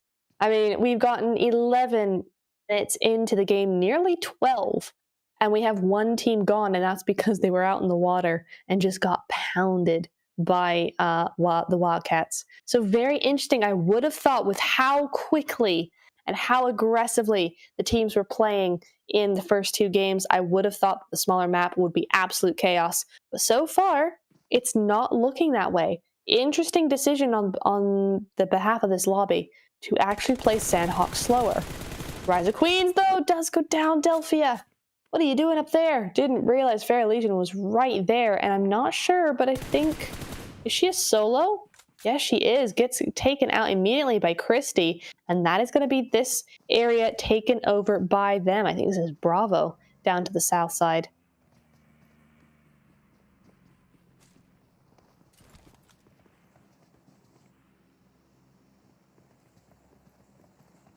Zone gonna be coming on in 4 seconds though. Ooh, where's it going? Oh, that's a little bit of a hard shift right over to the most difficult part of the zone. Really? I swear this game gives these teams, no matter what tournament, never an easy time. Look at that, straight to the river, straight to the bay, and straight to the cave, actually, I gotta say. But it is straight over to Team Stracci, so they are very much still in the running for a third win of the night. Rise of Queens as well, going to be happy with this. I mean, most of these teams are going to be okay with it, but there is going to be a lot more clamoring now. Rise of Queens, look at Elifs, just has to hide behind a tree because Phantom Reborn have moved on in. Here comes the jump strap. Now Phantom Reborn completely moved in. Rise of Queens a little bit stuck.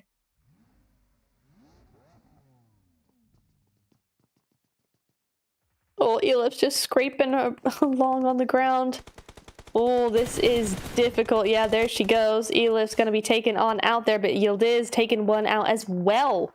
Phantom Reborn, very close to dying. Very, very close to dying. I think that's one down, one dead for them as another one goes. That's going to be Elif's taken out there fairly early. Nice nade coming through there. Not going to quite do enough, but Yildiz goes down as well. Just didn't realize all the angles that Phantom Reborn had, and it's just Letty left up on the hillside, and she's going to be disengaging away from that right away.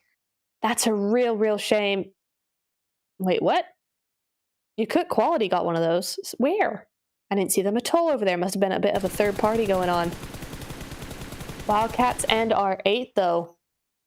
Yakut is down, does get that res back up though, so back up to 4 and 5 kills so far for them. Well, of course, yeah, I suppose they had C1D, didn't they? So this is going to be 5 kills. They're looking for a 6th and 7th. And there's Sky behind that rock. You gotta see that, come on, you gotta see that. Yeah, that's what I thought. Down she goes.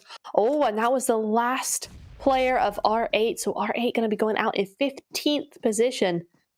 Oh, what a shame, R8. We know so much better from them. But hey, SANHOK, not everybody's game. Not everybody's map. Rival going down there for Team Stracci. World of Wonder's going to be trying to pick up that kill. Not quite doing it just yet. Looks like there's like several teams there. It looks like Mal now. Just going into the zone though. Oh, Lucy didn't see her. That's interesting. Oh, there we go. That's the thirst coming through. So that's Team Stracci losing Mal, unfortunately. World of Wonders. Just looking everywhere. Good gatekeep from them, actually. on both sides of the river. That's very nice. Galatasaray, though, with the nade and the Molotov. It's all going off, but that is going to be another knock for Team Stracci. Now Sola's there, and it's all big deal. World of Wonders just pushing them back into these other teams, so very well done by them. New zone has popped up. It's gone down to Camp Charlie. It was not Bravo, it was Charlie. So Fair Elision can be very, very happy with this. That is the heal. That's the res. And they're back up to 3, but it's against Galatasaray again. These two keep on clashing. And I think this time it is Team Stracci's turn to lose a game. It might just be. It's just Hala left. She's in a little corner.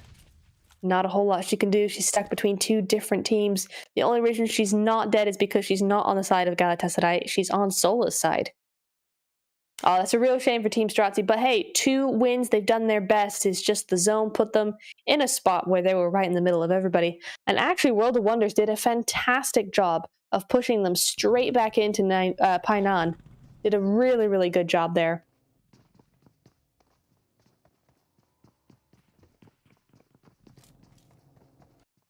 Now Sola trying to get out of here. Nightmare.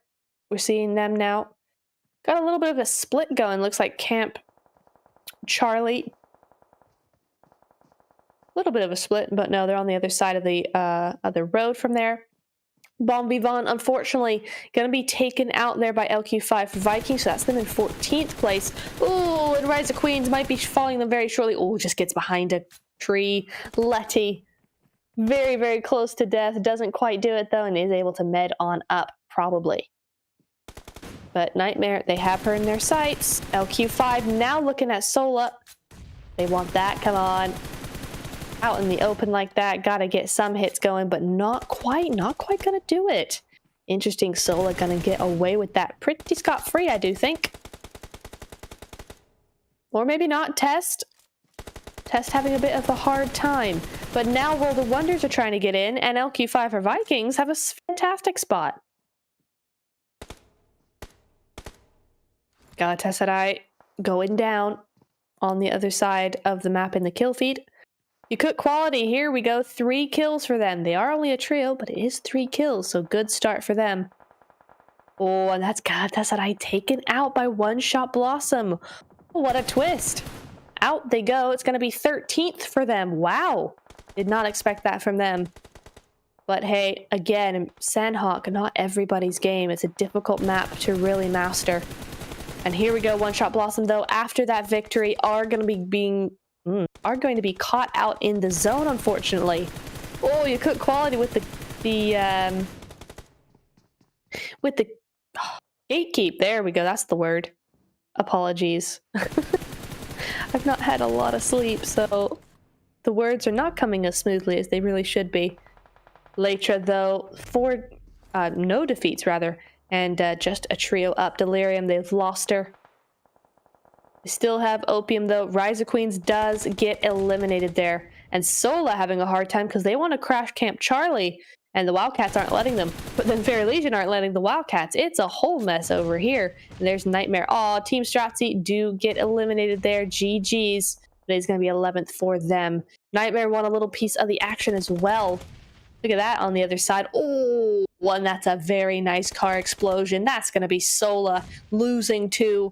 And speaking of losing, LQ5 or Vikings, we're going to lose them as well. So that's going to be 10th place for them. 1 grenade kill. Badoo.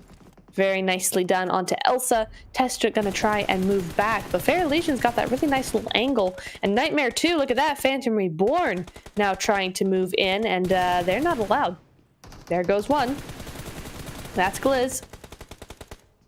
Very nicely done from Q7. Q7 been doing some really good work. Yeah, that's Phantom Reborn taken out there. But yeah, Nightmare doing excellent work here.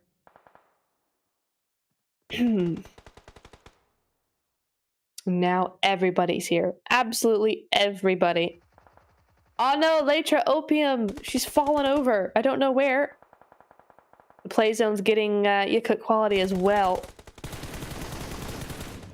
Q7 turns her attention to World of Wonders trying to come in the back, but it's not going to happen. Nightmare said no. 6 kills for them now. And that's going to be World of Wonders out in 8th. Oh, you good quality trying to get that res. I think they got it as well. Well done. Oh, and then Wildcats up on the stairs. Didn't see her. Didn't see her. That's a double knock for the Wildcats. Didn't see her on the stairs. How? How did they not look there? Oiku and Badu, the last ones left alive here. Because I think Eddie's going to be going down if they can't get this res going. Oh, yeah, that's Badu going down as well. Oh, no. Fair Elision might actually win this, and that's because they didn't check the stairs. I think they might be going for that reset, though. Maybe, maybe not. Oiku looking around. Yeah, 3 kills now for Christy from Fair Elision. Well done to you. 3 kills for Eddie as well, though, to be fair. Oiku around the outside with a vector. Very nicely done. Good stuff coming in there. Gets the kill because she knows she got to get those kill points now, especially with the zone coming through. Oh, no, no, no, no. She's stuck. She's stuck. She's stuck. Zone. There we go. Just about gets it, but oh, this is going to be a lot of trouble. Christy goes down, though. Not as much trouble as Fair Elision. Yakut quality do go out to that play zone, I think, in the end. Linu trying to heal on up there as well. Looks like that's a med strat going on for her. Gets that kill as well, though. Oiku doing fantastic work here. Very, very nicely done. That's one shot. Blossom eliminated. What a shame. What a shame, but that's really good result for them as well compared to the last couple of games, I do believe, if I'm thinking of that correctly. So that's going to be not too bad. 7 first aids for Fair Elision Linu. So not too bad. Going to be hopefully getting her a couple extra placement points there. Oh, but Oiku does go down to Anissa there from the Nightmares. That's going to be the Wildcats eliminated in 5th, but 12 kills. That's a lot. That is very much a lot, and it might even be enough to put them in first place above Team Stracci. Remember, there's only 13 points between the two teams, and with Team Stracci going out with far less points than the Wildcats, we may be seeing a bit of a change on the leaderboard going on here. 10 first aids for Mufar from Sola, though, and that's Linu's last first aid, so I'm going to try and get some. Nope, nothing. Down she goes. GG's, and that's the last 2 goes. So that's going to be Fair Elision out. And we just got our last 3 teams left alive. And I think it's a battle of meds. I think it all is, except Nightmare. Is Nightmare still in zone? I can't even see. But look, Sola and Létra. Both of these teams going to be going forward there. Ooh, it's a heal off, but 19 first aids for Létra Sunny. I think we know who's going to win this med off. I think it's going to be Sola going out here in 2nd place. And there's Nightmare doing a little dancey dance in the zone. They've got this well under in control. Well done to them. Nightmare with 7 kills. Look at them. They're just going to dance. Just have a little party for the 3rd game. Nice little break in between. And there's Mufar just doing her best, because you can't see how many teams are left. You can only see how many players are left, and right now there are 4, so you don't know how many that is, but 3rd place is going to be for Sola. 0 eliminations, though. Interesting. And that is going to be Nightmare winning. Létra Eternal does go out in 2nd place, and that is a win for Nightmare. SLY Nightmare. They're going to win that with quite a few kills as well. So GG's all around. A nicely won game for them. Intense game as well. Played a lot slower, a lot more methodically, and it was really nice to see the strategies these teams used. But well done, Nightmare. Very nicely played. There you go. There's your player stats for this team. Q7 with the 3 kills, 698 damage. I mean, yeah, she was popping off there for this game. 698 damage. Dang. 3 assists as well. So that's like nearly 6 kills going on in there. Zena, that's going to be 2 kills for her and 336 damage. Anissa with 2 kills, 146. And Beshka with 107 damage as well. And yes, she did go out early, though. Only 14 minutes of survival time compared to the 23 minutes. And actually, that was a really short game. I mean, SANHOK usually is a short game, but the winners only survived 23 minutes compared to like the Miramar or something like that. So that's interesting to see because generally it's much faster game, but it wasn't. It was 23 minutes and well played by all of these teams, I have to say. Still feel for Team Stracci a little bit, but I have to say again, I think this is probably the third time I'm going to say it, but World of Wonders did a fantastic job just gatekeeping that, forcing Team Stracci back into both those teams, Sola and Galatasaray. Both of those teams had them sandwiched. And so Team Stracci unfortunately did have to lose that one, but it gave for Nightmare. It gave way for the Wildcats to get some points as well. And there's Nightmare. There they are. Interesting. Look at Létra in with second place. I mean, the power of the Medstrat. Damage dealt 1,287 on Nightmare's side, 18 on Létra's. I don't think I've ever seen that before. Just goes to show you the power of the Medstrat for sure. 12 points going over to Létra and 22 to Nightmare. So that's nearly double points just on kills. And of course, yeah, I mean, you have 3 more points as well going over for first place versus second. But still, 0 utilities used for Nightmare, though. That's a really interesting statistic there. Gosh, they didn't use a single utility? Not a single throwable. That's interesting. Again with the Wildcats, though. Look at this. Again with the Wildcats. They were not even third. I think they were fourth. And still 1,896 damage and 12 kills. Again, Wildcats doing some great work here. Not quite the wins that, Team Stracci were getting or whoever. I mean, it has only been Team Stracci, so not quite the wins that maybe they were looking for, but still that consistency, that over-the-top consistency, or being consistent in doing so well. And again, yeah, that's going to be a lot more points going over to the Wildcats, and that gap's going to close because you look at Team Stracci, not a single kill, only 125 damage, and they went out, I think, in 11th place. So that gap is going to be very much closing up on them. Our MVP, though, yeah, I thought so. It's going to be Q7 from Nightmare, 698 damage, 152 heals, 3 assists, 3 kills, and 23 minutes and 30 seconds survived. I thought so. We saw her a couple of times. We saw her POV a couple of times. And yeah, I really thought that she was just popping off there for that game. So GG's to her. That's a great game for Q7, for her team. Just a great result all around for them. They're going to be very happy with that. Looking at the rest of the top players, though. Oh, that's interesting. So Badu with 5 eliminations, but less time and less damage. Oh, interesting. Alrighty, so that's going to be Badu in the number 1 spot. Then Q7, Christy from Fair Elision, Eddie from the Wildcats again, and then Melshad. Oh, Melshad from One Shot Blossom. Nice to see her on this list. That's a really great result for all of these teams. Look at that. Very nicely done there. So 2 Wildcats, 1 Nightmare, 1 Fair Elision, and 1 One Shot Blossom. I think One Shot Blossom came in, it was between like 6th and 10th. I can't remember where they came in, but yeah, 20. So only 3 minutes between the two, but just goes to show you how many of those teams actually went out in such a short period of time. But that always happens in those last few moments of the game, the last few phases of the game. So great to actually see.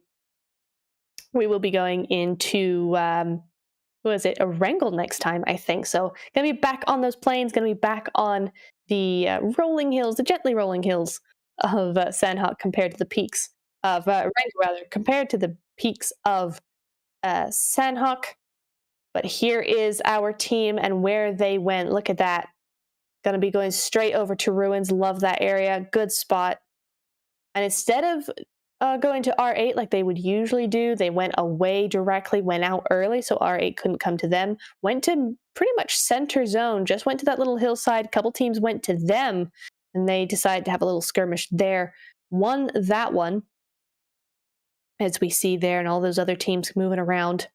There goes zone. Going straight on in. They stayed there for a while, actually. That's nice. They kept those high ground, went to the south around different teams, had a really nice opening into the next zone, had no one there to really challenge them. And then come the Wildcats behind them. And this is where Nightmare really, really did well here. They actually moved over to the other side of the road, I think, at this point going over, if I'm remembering correctly. They went over to those little compounds there and just had all the angles. It was just a fantastic use of the angles. They had full control. There you go. Got some more. Look at all those teams still this far into the zone, and then you have all those med stratters out in the zone. And there we go. That was the final fight between the Wildcats and Elision. Got the last member of the Wildcats, and then it was just dance time. It was party time for them, because look at those. Last 3 teams all out in the zone. So it was just a little bit of a dance-off. So a very, very nice little game for them. They played that really well. Really nice rotations. Really nice just control, just sitting there, waiting. It's okay to wait. It's not, it's not super passive. If you've got a good spot, keep it. And that's what they did. And then they just moved little by little into the next spots that they thought was best, and just went on from there. So yeah. Match rankings. Here we go. Ooh. What? Oh yeah, it is. Right. I was thinking this was the overalls, and I was like, wait. No, it's the match rankings, but still. So Nightmare are going to hold on to their top spot, both the winners and of the game and of the points. So 22 points going to them. And then it's going to be the Wildcats with 18 points in second place, and Elision in third. Interesting. So Létra, because they didn't get any kills, just the 12 points, they're actually in fourth for the point system. So R8 going out there last place in terms of points. I think last place in all. It was really shocking to see, but it's SANHOK. Everything, all kinds of things can happen. So yeah, Galatasaray as well in 10th. That's another surprising one. Great to see One Shot Blossom coming up there, just 8 points, but a little goes a long way. So it's going to be nice to see them coming through. But yeah, a really good match for all these teams, really. For a lot of these teams, help them be consistent. Some of these teams really got them a lot of points, but other ones just keep that consistency, keep it going. And that's what you want to see. Match summary is what we want to see, though. And if you look at Badu, she's got the highest kills and most distance traveled, 10,550 meters and 5 kills. So that's a lot of 5s for Badu. 4. SLY Q7 going to have the highest damage with 698, and it's going to be Taya with the longest distance kill. Wasn't she here for the ERANGEL game with the longest distance? 223. I think it was 201 last time as well. So GG's there. It's going to be Light from LQ5 for Vikings with 7 utilities used. So actually not a whole lot of utilities used at all. That's really interesting to see there. An interesting stat rather. And I wonder what the cause of it is. So, but there are your top 5 players for SANHOK. Match stats in general, though. Oh, look at the healing. It just keeps going up. I mean, of course, because of the med strat, it's going to be astronomical. But we had 5,000 in ERANGEL, 9,000 in Miramar, 12,693 total healing in SANHOK. That is insane. That is absolutely insane. 49 knockouts and 49 total kills. That's interesting as well. 78 throwables used. I think if you compare that to the ERANGEL game where it was 186 throwables used, that's a big difference. That's nearly, or yeah, over 100 difference. So really interesting. I would love to go back to this game and just really look at those utilities and see what the cause of that was. But here we go, the overall results, and yeah, the Team Stracci fallen off a little bit, only by 4 points. But still, the Wildcats moving into first. I thought they would. Nightmare just scooching past there into second place, 53 points, and Team Stracci with 51. So still holding on to that podium place, but they've lost it by 4 points. Goodness me, look at that. So close now. Really closing on up. Galatasaray in 4th place, gone down again 1.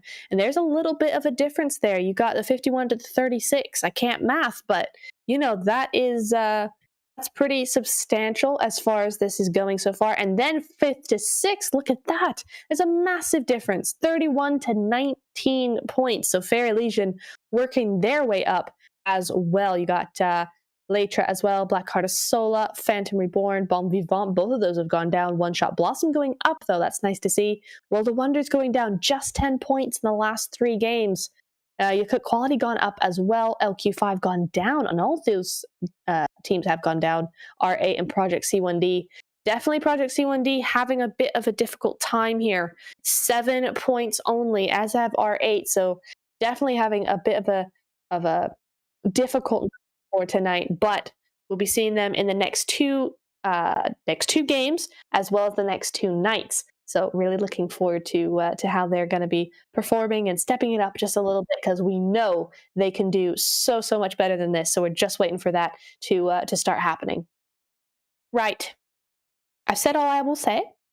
We will be going into an ERANGEL game in just a few minutes, but before that, we got to get it set up. So you guys in chat, feel free to fill up the time getting a snack, getting a drink, or maybe supporting your favorite team in that chat. Just spam it. We want to see it. But until then, we will be going into a quick break. So we'll see you in just a few minutes. Don't go anywhere.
Welcome back, everybody. Back to ERANGEL. Here we go. That was a very quick break. I told you we'd be fast, and we're going to be going into ERANGEL very quickly. But first, let's just have a little bit more of a discussion. Maybe we've been going back and looking back at those games before the next game. Why don't we move forward? How about we do another little prediction? And we've had some teams doing super duper well. Some teams not so well. I mean, I keep saying it. We don't have to keep saying it. We all know. But my thought is, it's time for Galatasaray to really show us why they're here. I want to see them top 5, 15 kills, what we're used to seeing, what we saw in the first few weeks as well, and see exactly, look, the average kills. I mean, they are showing us in terms of kills. Galatasaray, 13 average kills, and the average placement is actually second, so that's pretty good for them, but I want to see them win. I want to see it. The average kills, 13. Team Stracci, average kills, 9. Nightmare, average kills, 4. And then Wildcats, average kills, 7. So actually, Wildcats not doing too badly at all.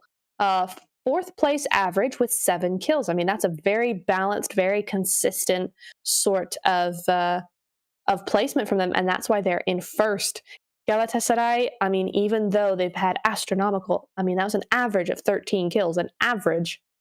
Ben, I feel a little less consistent, and that's why they're not so high up as Nightmare or as Wildcats are. Did see Wildcats there. Their logo has been put up there. They have officially won SANHOK, and we'll be seeing the ERANGEL game pretty soon. But yeah, I want to see Galatasaray. I want to see them win. I want to see them win. I want to see that. I want to see, let's see, R8. I know R8 can do it. I want to see that. Pull yourselves together, R8. I want to see it. You're going to have top 5. I guarantee it. Maybe. LQ5 for Vikings have also been doing pretty well here. Not as well as perhaps they would like, but definitely pretty well for the start of the finals. I'd like to see also Phantom Reborn do some good stuff. So those are my kind of predictions. Moving over to the playing path over here, right down the middle. That's a pretty decent zone. We're going to see Nightmare going straight over to the Novo rather, area. These teams starting to branch on out. Létra not going to Sosnovka. That's interesting. They've decided they don't want it. Team Stracci going over to their prison shelter area. All these teams go into their pretty usual spots. I mean, we are seeing a couple of odd ones. So I'm not seeing Sola. They've gone to... Okay, so I think it's just been deemed military base is too far. Létra gonna go over to the Milta Power area, and Sola over to Ruins and Watertown. Rise of Queens. Where are they? Not seeing them on that map. I can't quite tell where they are. But they're somewhere. Oh, they are somewhere. Is that Milta? Yes, it is. It is Milta. Ooh, and that's a new zone. First zone of the second ERANGEL game. And that is interesting. I think a couple of teams are regretting that they didn't take buggies or vehicles down to the military base. That's very much in zone, but still, with the zone going as north as Yasnaya, I doubt we're really actually going to be seeing an island zone unless PUBG wants to mess with us once again and do a hard shift to the south. That is entirely possible. Ooh! Kaza, don't go now. One Shot Blossom just hurtling past Kaza there at the Walmart compound. But they are on a mission. They're on their way to Yasnaya. That's their drop spot. They have gotten those vehicles to make that distance. And they're going to go ahead and go right past her. Oof.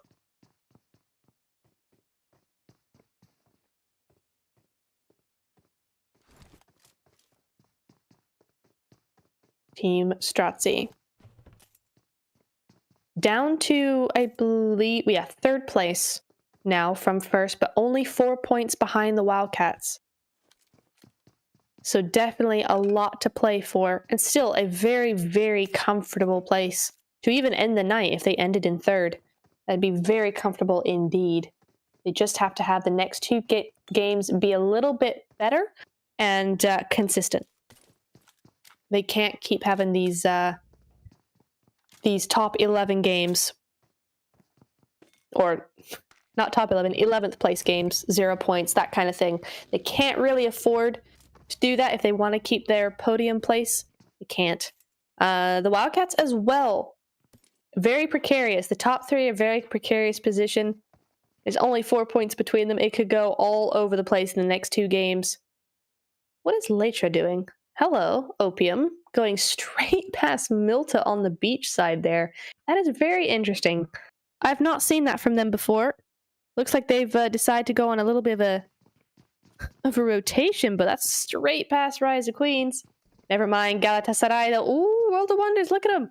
That's a great little spot, but she's going to go out around the outside. Does grab her though, gets the kill. Oh, before going down herself, and doesn't quite get that kill either. That was a risky one, doesn't manage to do it. So World of Wonders losing Lucy very, very early on.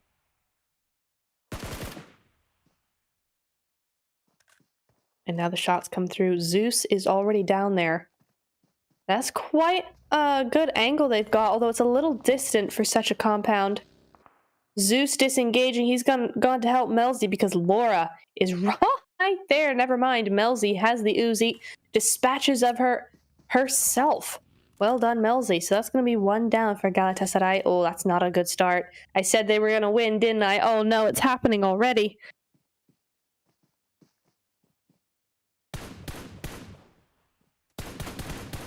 Next, it's the buggies. The wheels get it. And there we go. And Galatasaray can't do a whole bunch more than that. But neither can World of Wonders. I mean, this is what the problem is with compounds, and with that compound specifically. So difficult to actually move into. Yeah, Rise of Queens do get opium. Not sure what she was doing over there. A little bit too far, I think, to rotate in the kill feed. But this compound, I mean, compounds in general, from long range, it's practically impossible to actually do properly. You can't push. There's too much open ground in that area. Very easy to defend. There's just too much cover where those knocks do not get finished on. So, not much that either of those teams can now do. They've gotten their kills and they need to disengage, I would have thought. Rise of Queens, though. It looks like the whole team tried to get to the bridge area, but Rise of Queens have decided, nope, not allowed. We're going to get you on this side of the bridge and not let you gatekeep us, which is fair enough. Beautiful little nade.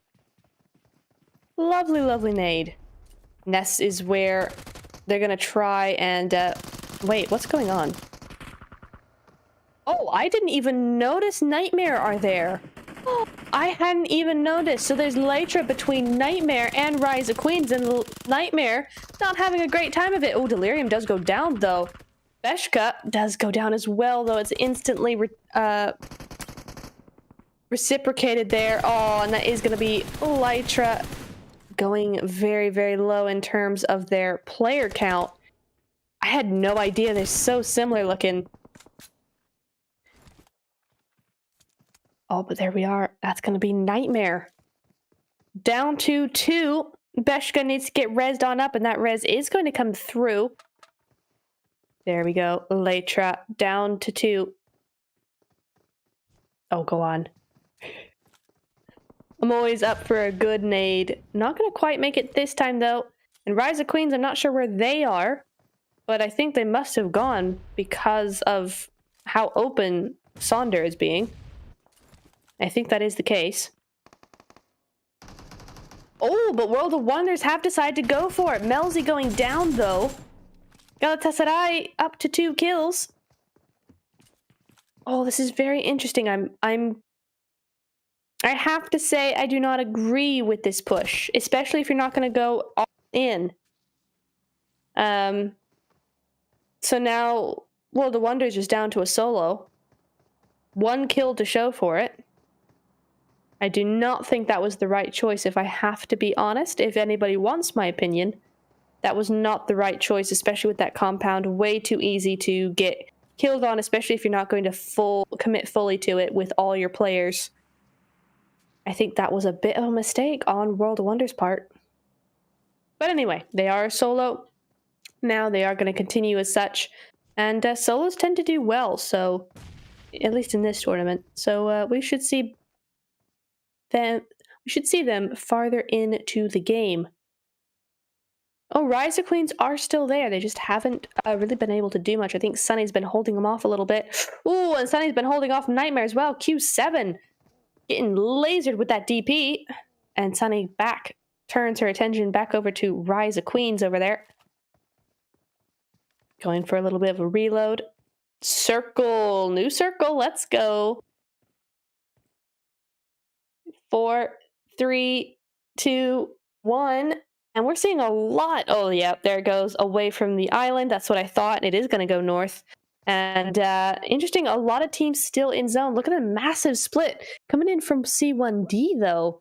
Huge, huge split coming through. But luckily for them, it's going to be only LQ5 in their way. No other teams. So if they can regroup and try and get that fight going, they should be okay.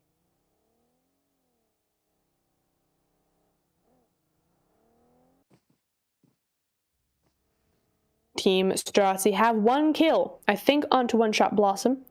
If I'm correct there. Pretty sure I am, yeah. But I think this can be One Shot Blossom disengaging from that. I mean, yeah, look at that. Very flat area. Team Stracci going for a little bit of a chase, though. There's a couple teams all there, though. Gotta be very careful. Team Stracci can't be too greedy here. There's another team in amongst them. Hala trying to not die as the sprays go through. Good cover fire from Kaza. One Shot Blossom. Oh, it's Yakut quality coming up behind him. But I think they're gonna leave that position there. I don't think they want too much of that action, but I think Team Stracci would be wise to regroup just in case. Yeah, I think that's a regroup coming through there. Oh, that's a good spray though. Not going to quite hit, but could have been very lethal. One Shot Blossom. Melshad now coming in for an extra little angle. Oh, gets behind a tree just in time. Molotov over the top though. I'm not sure that's going to really... Oof. Half health. That's half health. Yakut quality have moved out the building. They didn't want anything to do with it. And why would they? No teams have gone out yet. They don't want to have the risk of being the 16th team to go out, the last placed team. They've only got this game and next to solidify their standing going into tomorrow. So it is just... yeah.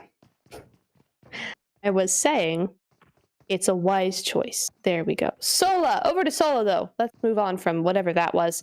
Sola, Black Heart of Sola. They're going to be chilling. They're behind Team Stracci, though. We've not gone too far. Oh, not the peak. You can't sit and do that. Not when they're solo firing an M4 with a 6 times. Not a good idea. Kaza. Oh, but LQ5. Kaza does go down, by the way, in that kill feed. But Vivant. Oh, no. Not having a good time. LQ5 got those couple of knocks and ran with it. Ooh, around the outside. Fims does go down. But now it's Mimi's turn. Gets one in reciprocation. Oh, but no. Fims does go out there. And it is going to be Vivant going out in the end. They lose Fims. That's a real shame. That's a real shame. But Vivant, unfortunately, going to be going out in 16th place there. Team Stracci not having such a great time either. 2 down for them.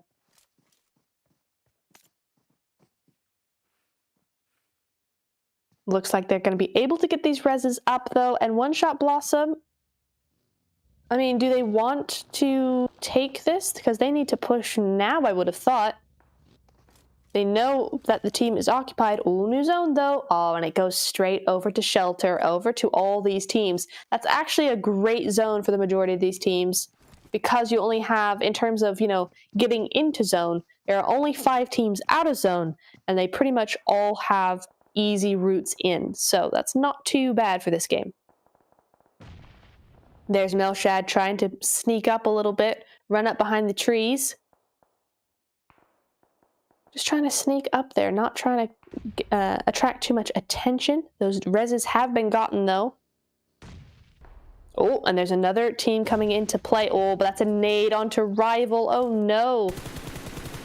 Melshad with the spray as well, but now they know where she is, and that's the Wildcats moving in and going straight past. I don't think they want anything to do with that, but still very dangerous indeed. I don't like this for Team Stracci. One Shot Blossom being very methodical with this. And here come the smokes being used. Melshad are on the outside.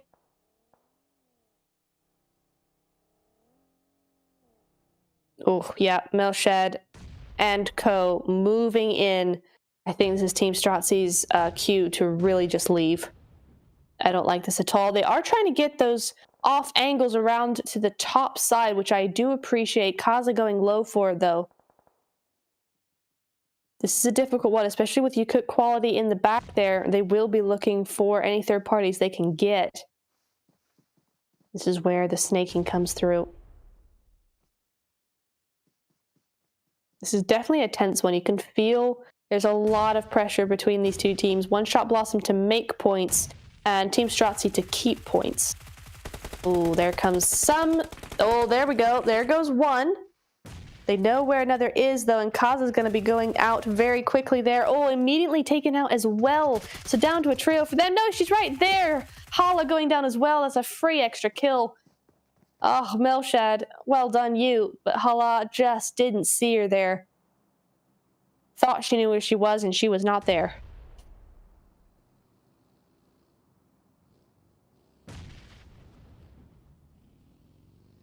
And this is where the defensive plays comes in. Look at all those Molotovs. I do like this play from Rival. Molotovs are my favorite throwables. I do like them. They just cover so much ground, lasting damage. Just give you extra time than a nade would do. Oh, and Galatasaray, look at them in the back as well. Rival goes down, but so does Melshad. Mira 1v1ing with Hyun. Oh, this is very close indeed. Looks like they might be going for that revive, though they don't want to risk it. Oh, I'd throw them all. If she has any more throwables, I'd throw them over there. New zone, though, has gone to the east side. There we go. Got it right in the end. Has gone over to the east side. So that's where all these teams are going to be going. And I think Galatasaray had thought about maybe third-partying this and have decided against it to get into zone. So that's going to be the right decision for them and the merciful decision for these two teams, allowing them to fight it out on their own. Because I think Galatasaray would have probably cleaned up both of these teams had they interfered. So now, it has been reset. We are back to 2v2. We're back to snaking. Rise of Queens, one kill for themselves. Up on that high ground, pretty good. There's a big fight going on, though. Yakut Quality have moved on from that spot overlooking the last fight. They've come up against Rise of Queens.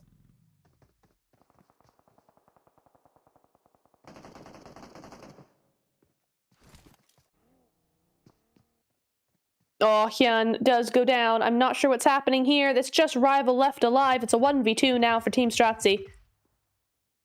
Oh, it's just not going well for Team Stracci at all. They used up all their luck with the first two wins. We're just going to be going back and forth between these two fights because there's a lot going on.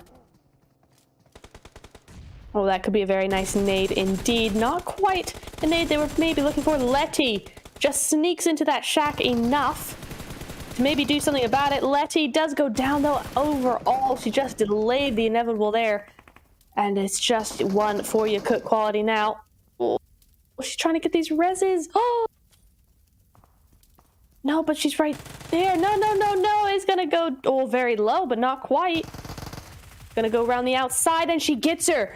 Very well done, Ditto Meow, but no E-lifts from the back is going to be covering her team. And good thing she did as well. She was the last one up. So well done to both of those teams. That was an excellent fight, but it is going to be Yakut Quality finding 15th place. LQ5 for Vikings, Nightmare. Now, Nightmare are down to 3, but they have 3 kills, and they are in zone. So that's a pretty nice spot for them. Oh, but now it's Sola. Oh no, one good nade, and it's all over. That was a nade. It wasn't good, though. And now they're alerted to somebody being there. Around the outside, Test going down, but no, it's not. It's Elif's going down and taken out immediately because look who's there. It's Elsa. Around the outside, around the back. So now going to have a little bit of a... Ooh, nope, but the nade's going to get her.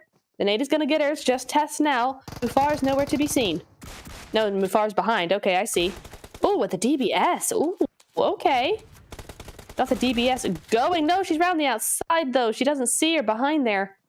And that's going to be Rise of Queens taken out because Mufar is doing what Test didn't see. Very nicely done. That is going to be Rise of Queens taken out there in 14th place, but a few kills to bring up those points. So GG's Rise of Queens. New circle. Oh, and it's gone straight up to the northwest side. Up to World of Wonders, up to Fairy Elision, and up to One Shot Blossom, actually. You do see Team Stracci there, Rival, was left alone. One Shot Blossom decided to go for zone instead. And she's going to have a hard time getting in. There's so much open ground there, but she has been left alone for now. And maybe she'll get a few points in the placement department. R8 on board with them now. They need this game. They need a lot of points. 1 kill so far is not going to cut it. They need more than that, and they're going to do their best to do so. 4 players still up and running, full squad. That's a good start. The play zone does get rivals. That's 13th place for them. That's 0 placement points for Team Stracci. What a shame. One Shot Blossom is well eliminated. Oh, Galatasaray with the and she's almost down. Sima with the 1. The literal 1 HP that she has is going to be able to get rezzed or heal back up there very quickly. But yeah, One Shot Blossom did go out there. So that's going to be 12th place for them. Oh, Molotov right down the middle. Nightmare taken out.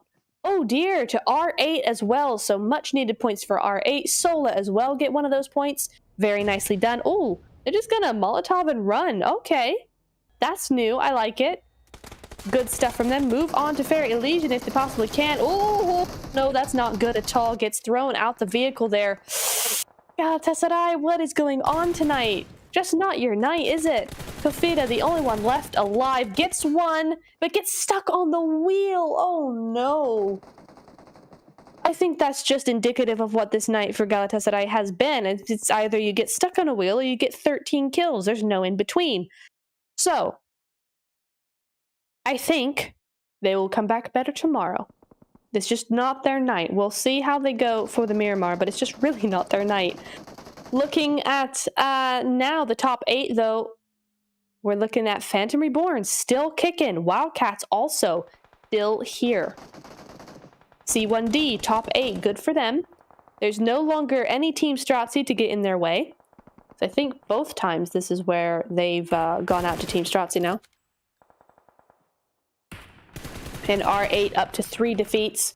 Phantom Reborn just out in the zone, just picking apart the Wildcats who are out in zone there. Létra Eternal do go out there in 8th place. Oh, the Wildcats very, very low.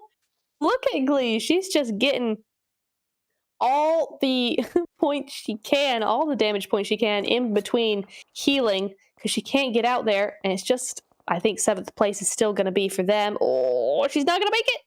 No, she's not. I thought she had it there, but no, not quite. Just a nanosecond behind. And we're down to our top 5. R8. World of Wonders just went out there as well. So R8, C1D, Fair Elision, Sola, and Wildcats. What a top 5 we have. Rooting, honestly, in terms of points, R8 need it the most. C1D and Fair Elision also need it a lot. Sola is doing well anyway, and obviously the Wildcats. We'd love to see them win this. They've already had a couple of top 3s and things like that, but they need a win. But certainly in terms of points, it's definitely R8 that need this the most. Unfortunately, though, Sola, as I say, that is going to nade Sky in the kill feed. But look at this Exodus across the zone, pushes everybody in. And actually, great positioning from the Wildcats. Look at that. Beautifully positioned from them. The 2-2 split either side because they knew C1D was over there. They knew they were going to have to move in, and they went in for the backstab position. So beautifully done from the Wildcats. Really, really liking this play from them. Sola having to move down as well. R8. The Wildcats, though, look at them go. 6 kills again. Just super duper high kills for them. Every single game. That's a nade over to C1D, and now here comes the push through. They are on the other side. Oh, can't quite do it though. Can't quite. Has to reload. Project C1D does go out to the zone, unfortunately. Is really unfortunate, but no more kills going over to the side of the Wildcats, and it's top 3. Sola, R8, and Wildcats, and actually R8 are in a really tough spot.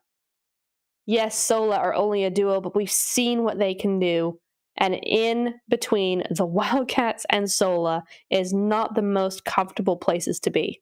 7 kills for Sola, 7 kills for the Wildcats, and 6 for R8. Doing very well for themselves.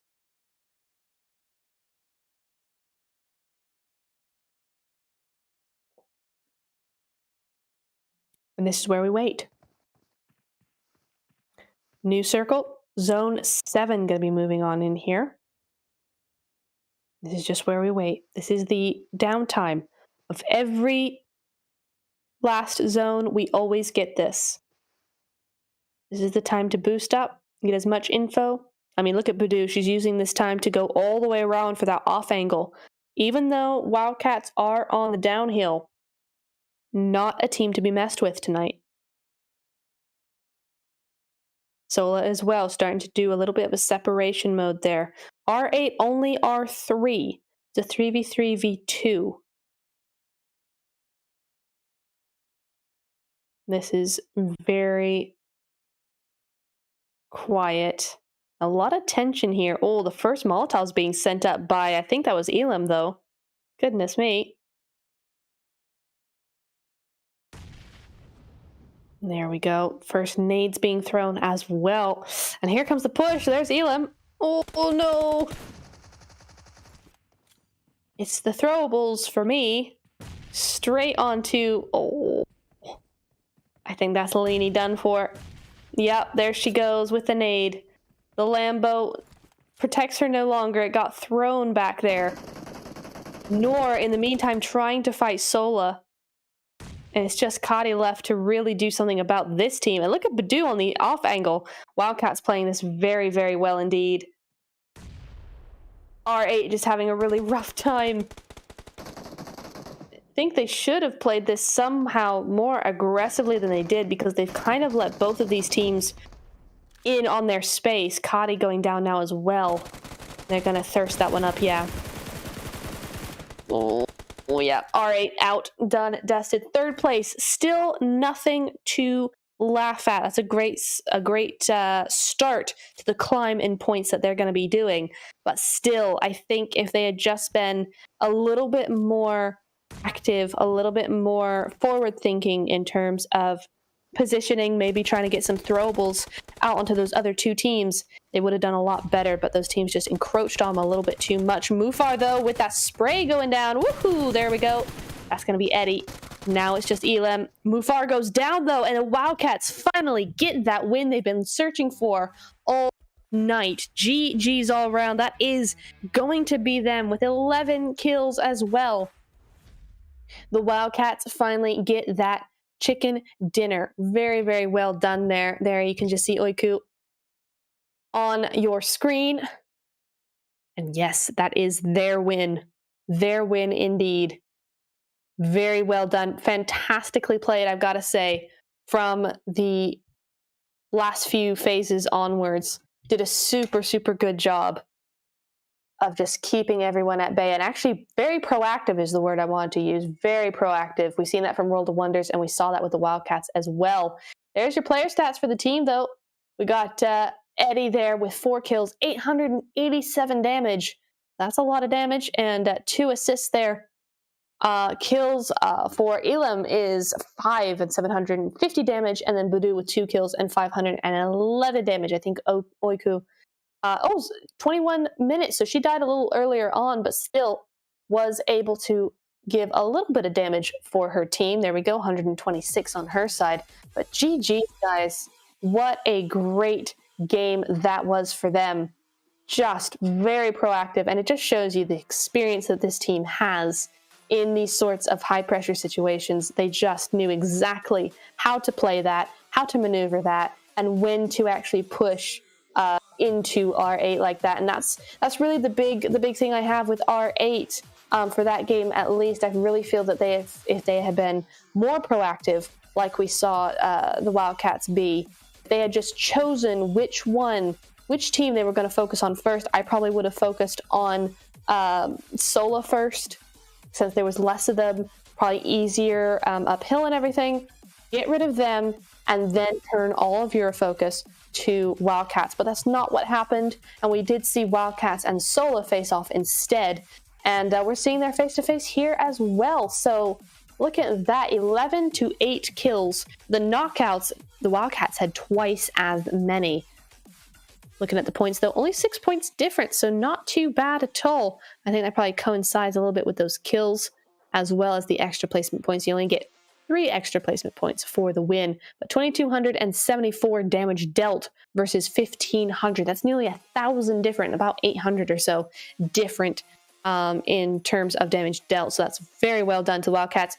And sure, a very aggressive team in terms of, yeah, there you go. Finally, we have a damage to kill ratio that coincides with the winners as well. Wildcats, almost every single time, I think it was Nightmare once, but it has been the Wildcats almost every single time. 2,274 damage and 11 kills. That is insane for a win as well. So really, just really good job from these teams. Sola as well, 1,508 with 8 kills. Not a bad result at all. That's fantastic. And then R8, 1,639 damage and 6 kills. Still very, very decent. Well done them. Very well done them. I mean, we also have 6 kills each for Galatasaray and I think that was Nightmare, Rise of Queens rather. We have our MVP. It is going to be Eddie from the Wildcats. Look at that, 887 damage, 4 kills, 319 heals, 2 assists, a total survival time of 25:09. That is your MVP for tonight's second ERANGEL game. That's good damage, 887 for 4 kills. Not too bad at all. Top players though, is going to be Tofida. Look at that from Galatasaray. 5 elims, 762 damage. 1 damage more than Sola, actually. Oh, that's interesting. So Eddie, I'm confused there. So interesting, because Eddie is the MVP, the top player. She's 5th on that list. So then it's going to be Sola Test with 5 elims, 761 damage. Elim from Wildcats, 5 elims, 750 damage. Wow, they're very, very close. Look at these girls. Delphia with 5 kills as well, 414 damage, 300 less damage, but the same amount of kills. And then, of course, Eddie with 4 eliminations, but 887 damage. So far more damage than the other 4, but 1 less than the rest of them. Just how close these teams are together. It's just fantastic, you know. You watch a whole lot of sort of the co-ed kind of pro leagues and things like that, and they've still got a lot of kills and really good players. I mean, obviously really good players, but then you come to the women's side of things, and gosh, there is a lot going on. These teams, these players, they're all so good, also, you know, close to each other in terms of the statistics. Just really, really fantastic stuff. I've been so much enjoying being part of the women's side of things. And there you go. You're going to be seeing the Wildcats' trajectory here for this ERANGEL game. Started off their usual spot over by the crates. Then the zone went over to the other side. And you're going to see them go straight in. Ooh, nice little 1-3 split coming in there. Went over to those hillsides, to apartments in between there. Stayed there for quite a while, actually. We didn't really see them do a whole lot. And then there's another big split round there, 1-3, until they settled at shelter. Saw another few teams come on in there, but not too much going on in general. Phantom Reborn were next to them, but again, the way the shelters are actually laid out, there wasn't too much interaction between the two. And then we see again Wildcats just continue in that space. And again, that's something that happens quite a bit with several teams actually, but for them as well, is they see a spot, they take a spot. They're not afraid to take a spot from somebody, but once they have it and it's good for a while, they will not move, you know? And that's what holding a place is. It's not camping, it's holding. And that's what I really like seeing in professional teams. Then there was the big move in, came straight through again. Loved this 2-2 split coming through. Very smart. That's great forward thinking about what the other team is doing, and just really, really great all around playing, game sense. Again, that set them up now for the R8 split, because Budu went all the way around the outside because she was kind of already there anyway. So then she went around to the side. They got R8 and then they got Sola. So just a fantastic game for them all around. So pleased for the Wildcats. They've been doing well, so well all night, and it was finally time for them to get a win. So very, very pleased with them. Very nicely done. But we're getting close to the end of tonight. Getting close to the end of the first day of these finals. we're just going to see those match rankings very quickly. And Wildcats, 26 total points. There we go. Blackheart of Sola going to get 20, so it's a 6-point difference. But that is going to be them taking the cake with those 26 points. R8 came in 16, so 6-point difference, 4-point difference between the top three there. But very nicely done. Project C1D, so glad to see them at the top of the list. 10 kills, 10 points for them. Fair Elision with 8. Galatasaray with 7. Rise of Queens with 6. And then on down the list we go. Vivant, Yakut, Quality, 1 point each. I'm still looking at them. They still need to do so much more. And sometimes it's just not their night. Just not their night. So I'm sure we'll see far more of them tomorrow. I'm going to stop talking about what a bad night they've had tonight because I'm sure they all know it. But just a very interesting list there, actually. There's just not a lot of points. It's again being hogged by the top kind of 3 or 4. And then the rest of the points are kind of dwindling as you get lower down. Match summary there. We got our top 5 or highest kills with 5. Tofita going to be taking that title. 897 highest damage going to be Melshad from One Shot Blossom. So nicely done to Melshad. Really liking to see the One Shot Blossom representation coming through here because I know how good they are. Most utilities use as well. You see Mira there from One Shot Blossom with 11. Noor from R8 though is going to be the longest distance kill with 285, and Christy from Fair Elision going to be taking that most distance traveled with 86 meters rather. Match stats, here we go. And look in there, look how many rescues compared to the rest of these matches. 30 revives were done, 215 throwables were used. That is far more than the 187 from last ERANGEL game. 7,658 total healing, though. That's 2,000 more than the last ERANGEL game, but less than the Miramar and the SANHOK healing. Not combined, but both of those games, it is less than that. Total headshots, though, I think that's the most we've seen so far in a game. 11 going out there, 57 kills, 76 knockouts, though. Sheesh. GG's all teams. Honestly, been a fantastic night so far. Been so much fun to watch. And here's your results. Oh, and the Wildcats pulling away. Look at them go. That's going to be 81 points for them with that win, giving them 26. So yeah, that's a big pull away over there. Nightmare still in second place with 57. And then Team Stracci, ooh, still 4 points between them. So Team Stracci and Nightmare still very much, very close to each other. Galatasaray with 43. So now there's a 10. There is a 10-point difference there. 39 for Fair Elision, 33 for Blackheart of Sola. Rise of Queens going down a little bit there. Létra Eternal has gone down as well, but Project C10 gone up, so nice to see. World of Wonders as well. R8, so nice to see them go up as well. They're up to 23 points on that first page, so really nice to see them having a good sort of end to the night. Phantom Reborn going down though. A lot of these teams have gone down a little bit. LQ5 gone up though, so that's nice. But I do want to point out, we have kept saying how, you know, sort of low a lot of these teams are in points, but the 9th to 16th has 7-point difference. These teams are so close to one another, and there's still 2 nights left, plus 1 game here. So it's definitely not all lost, very close, and this will all sort of be more of a gap as we get later on into the finals. So very much early days yet.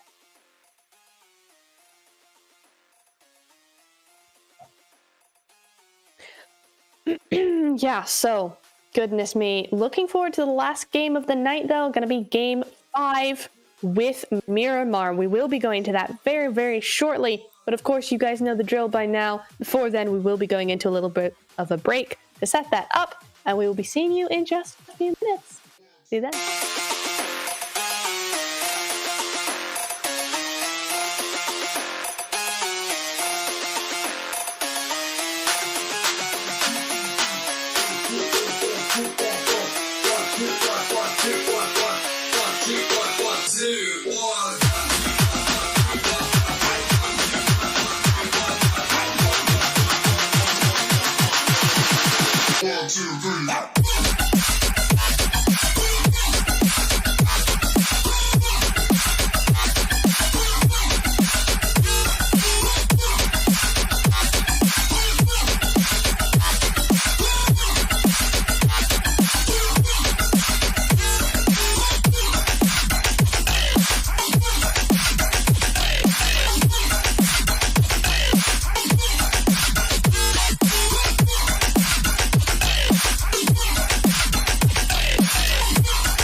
Welcome back, everybody. It is the final game. We're getting into Miramar in just a couple of minutes. Oh, it has been what a night, honestly. And if you haven't seen me do this before and you've been watching all night, you should just know that I do not finish any of my sentences. It never happens. So you'll be hearing that a lot, but oh my goodness, what a night it has been. Look at that. Goodness me. Team Stracci winning 2 of those, Nightmare winning the SANHOK, and then of course the Wildcats with that fantastic ERANGEL game we just saw from them a moment ago. But goodness, I say goodness a lot as well.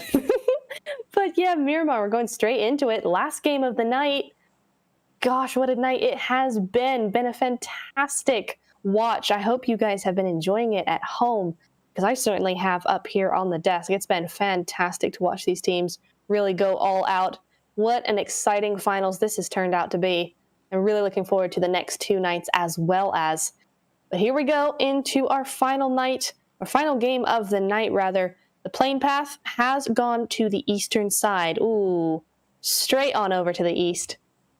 We'll be seeing that zone in just a few moments. I mean, could it be going to the southwest? Could we be getting some prison finish? I'd like it. I'd like to see it, but I doubt that will be the case. We'll see. We'll see. Hopefully, for these teams at least, hopefully this zone will actually match the plane path a little bit. That would be nice. That would be nice. Oh, seeing a little bit of a hot drop going on in Puerto already. Fair Elision spreading on out as they do. Team Stracci going to Impala, looks like, as well as Sola. Ooh, there could be a hot drop waiting to happen there. Létra going to be going over to San Martin. And looks like somebody's going over to Campo Militar as well. Who is that? Oh, Project C1D. Oh, there's the zone. I mean, that's a fairly fair zone, to be honest. That's not too bad. Another northern zone for the Miramar game. Could be a lot worse, though. Majority of these teams are inside of it, so that's not too bad at all. I'm not going to say that's a bad zone. It's a pretty good zone. for now, though. You got 2.5 minutes until the zone actually comes through. But yeah, here we are. Phantom Reborn and Bon Vivant.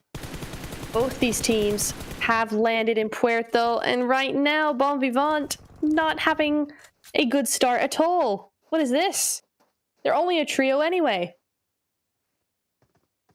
But it is going to be Barishka, excuse me, Barishka losing out there. Very much knocked and very much alone. Alterna is low. Oh, it's just gone. It's just all not going well for Bon Vivant tonight. They will have quite the evening tomorrow to rectify what's gone wrong here. Oh, so low the Glez. Oh, but doesn't do it. It's the SKS for me. Down she goes. Nasty trying to do her best, but I think that's about it. That's all she can really do. She's got nothing. She's got to loot and go. Oh, that's heartbreaking for Bon Vivant. Ugh. What a way to go. Nasty on her own. She was the MVP of one of the games, if I remember correctly. So the team has they've left the team in very capable hands. But this is not how they wanted to do this final game of the night. But it is what it is. And there you go. She is going to get away. That is going to be enough for now. And we are going to move over to Impala because Team Stracci and Sola, both these teams are next to each other. Ooh, and I don't like that split coming in from Team Stracci. If you look at where Sola is positioned, I don't like it. Kaza is just open to be knocked here and not get the help she needs if that's the case. Mufar up there, again, it's so funny to me. Mufar needs the high ground. That is her job. If you can't have the platform on Sosnovka military base, then she needs a roof. On the map, the split does not look too bad. That's a nice, kind of close 3-1 split, but the way that Blackheart and Sola are positioned as well gives me pause for this. Kaza knows that, and she's able to cross the road. That's amazing. Oh, but Sola, this is interesting coming from them as well. They've left. They've gone back over to those, to the factory area. Mufar trying to get past Team Stracci as well. They're going that way. They're just getting all the cars and disengaging. That's very interesting from Sola. And I'm glad to see it, honestly. There does not need to be any sort of fighting going on right now. Sola need the points. Team Stracci need to not die. And need to just live a little longer. Go for those placement points. So, yeah, that's not a bad decision. Just a surprising one. I would have thought they would go for the fight. They seemed positioned to do so. But that is not the case.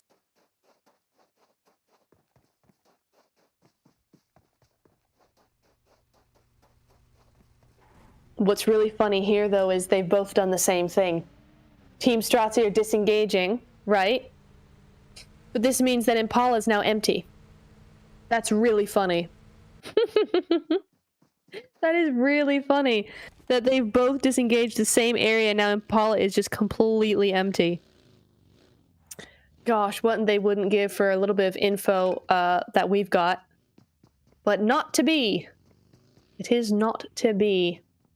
One Shot Blossom now over in not Hacienda, in San Martin. Have it to themselves this time. That's good for them. They're going to be happy with that.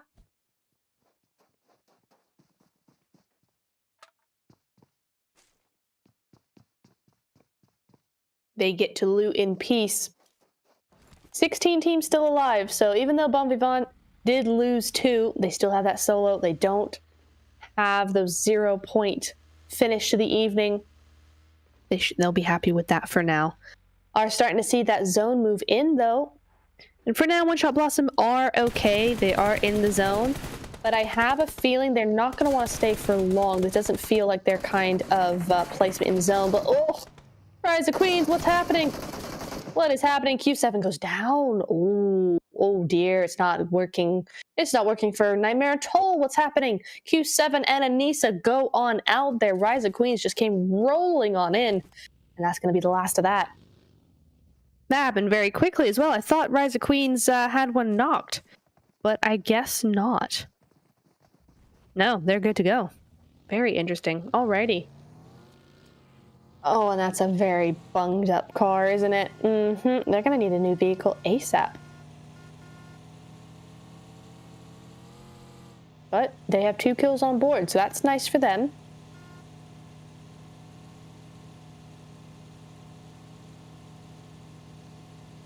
And now, ooh, okay, so this is interesting. I do want to point out from World of Wonders, Lucy is separated from the rest of her team. World of Wonders are far away. They're over by, almost by water treatment. So there is a big difference between the two. What happened to Team Stracci? What? Anyway, yeah, see, there goes Lucy. Down she goes. Unfortunately, Millsy is in the background. She has rotated over towards her, but it's going to be... Oh! Létra blew up Team Stracci. I'm not sure how that happened, but it did happen. Team Stracci out in last place. Oh, what a twist. What an upset. That is such a shame for Team Stracci. They did all the right things. They disengaged from Impala, from Sola, only to meet Létra later on. That's so frustrating. But very, very well played from Létra. Those are very much needed points. 4 points going over to them. But heartbreak for Team Stracci. Rise of Queens doing all right, but 8 seconds on that zone. There we go, there we go. Let's go. 3, 2, and 1. Ooh, yeah. That is decent. That is a decent zone. I am not at all offended by that. Ooh, somebody who will be offended, though, is Rise of Queens. Because that is Nightmare. Getting a little bit of an M249 with a 4-time spray. Ooh, talented human. Coming through there. Look at this duo. Look at them. 1-1 split on either side of the road. Very risky, but could be very nice indeed. Elifs is down. They're going to try and get this res up and away. Also, did you notice Fair Elision is out in the zone, like in their original spot? They got like 1,000 meters to go. And they're still out in zone. So that's kind of funny. But yeah.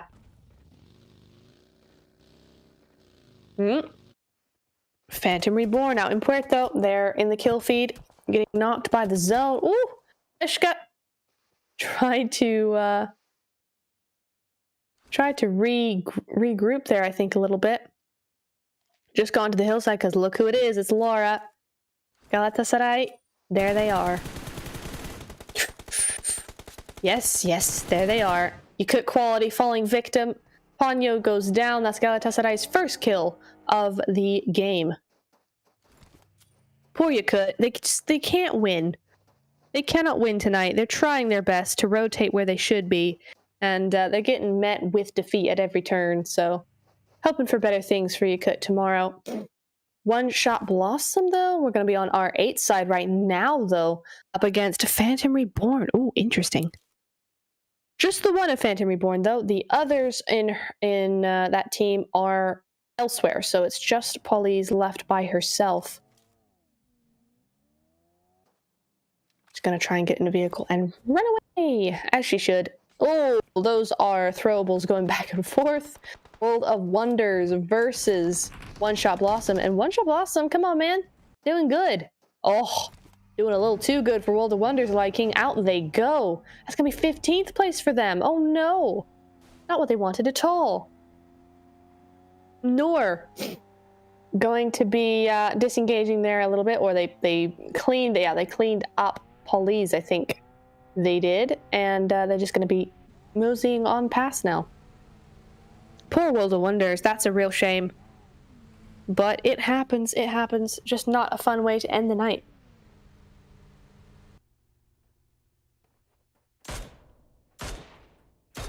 Oh, lost start. The mini with the 8 times though, ditto meow, let's go. No first aids though. 20 bandages. I can't imagine having 20. But there you go. Reese as well. Oh, and Sola just moving straight on in. Hello. Here they are, and Galatasaray immediately start the sprays. Not even waiting. Test goes down. That must have been about 10 seconds between landing and getting killed. Poor thing. That's gonna be Galatasaray, which is actually really fun to say, so thank you to that team for having that name. That's real fun. Sola, yeah, moving immediately. We're done. We're out of here. We're outsies. Oh, instead moving into Sola's position. Uh-oh. That might not be as good. Yeah, no. Oh, but they do it. On one either. Anyway, the zone has moved to the east, by the way. I was just looking at this this fight instead. Oh, it's gonna be Nightmare taken out. 0 elims. I thought it said 9. 0 elims and 14th place. That's 0 points for Nightmare. Oh, that's not good at all. So many upsets coming in here tonight. My goodness, we've had our top 2 out of 3 teams leave without any points at all. So, wow, what an end to the night for them. So that's going to be Sola moving in. The new zone, as I was saying, has gone to that eastern side, as you saw. So most of these teams are going to be okay with that. Ooh, big 1-3 split. Ooh, that's interesting. Bit risky, although I think they would be able to pull off a res if they wanted to. Basima gonna be going right around town and looking at those angles. Not quite the angles they need, though. They need to look through the windows, and there just aren't any on that side. Looking at the Wildcats right now, though, coming in through the northeast side, west side rather, just south of Cruz del Val. That was the site of last Miramar's final zones. They've gone streaking past Yakut quality. Ooh, look at this, Laura. Oh no. Oh no, one-shot Blossom. Okay. Wow. That's one-shot Blossom with the third party. I thought she exited the vehicle too quickly, but no. That is one-shot Blossom putting in the work. 3 kills so far, and maybe a 4th. Look at them, Galatasaray just moving away. Immediately moving. Oh, that's really tough for them. They're immediately moving away and coming through, but Sima goes down as well. Again to one-shot Blossom. The angle this team must have. Down goes another, but Mufar goes off as well. It's just Tofita left for Galatasaray. They're going to get that smoke up. Go for Laura first. Molotov through the window. Not the right angle, though. I don't think that's actually going to work.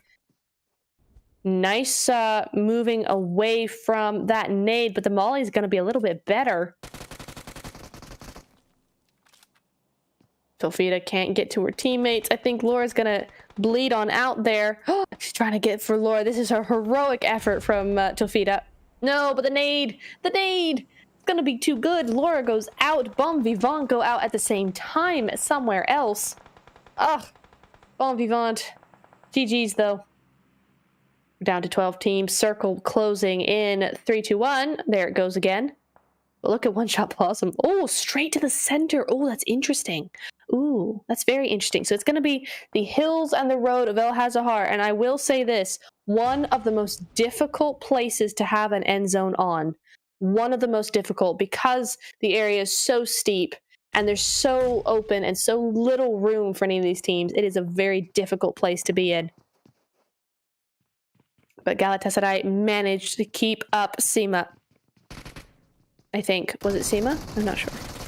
But around the outside they go onto Sola, done and dusted. That's going to be Blackheart of Sola going out in 12th place, unfortunately. 2 kills though, so that's a few points. Oh, C1D lose one to the zone. That's interesting. Okay. Oh, it was Carly, rather, that they got back up. So Galatasaray are Tofita and Carly right now. And look who's come to join in. One-shot Blossom. Immediately in. Do get Robbie, though, so nice spray coming in there. Also in the kill feed, you are seeing C1D being picked apart by the play zone and the Wildcats, unfortunately. So it's just Flora left. Oh god. Oh god, that is just worst case scenario. Out she goes, gets the one. Not quite, does not get the one by like 1 HP.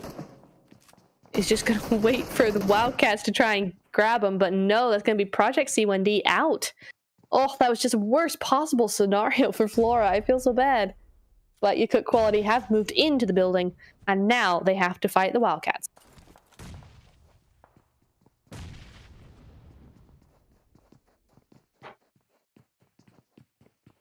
Looking at Elam. Ooh, and it's only 1 kill for them so far. I mean, it's still early days, still 10 teams left, but still. A slow start for a team that normally frags very highly. I mean, Galatasaray have 6 kills already.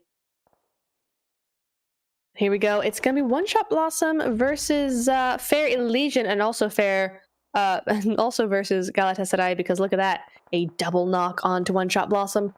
Oh dear, there goes the vehicle, and there they go. Oh. Galatasaray don't mess around. They've got that little that ridge line now, moving into zone. They are good to go. R8 is their next target. No! Rise of Queens is really the cause of R8's demise so far. From across the way there, Leany going down.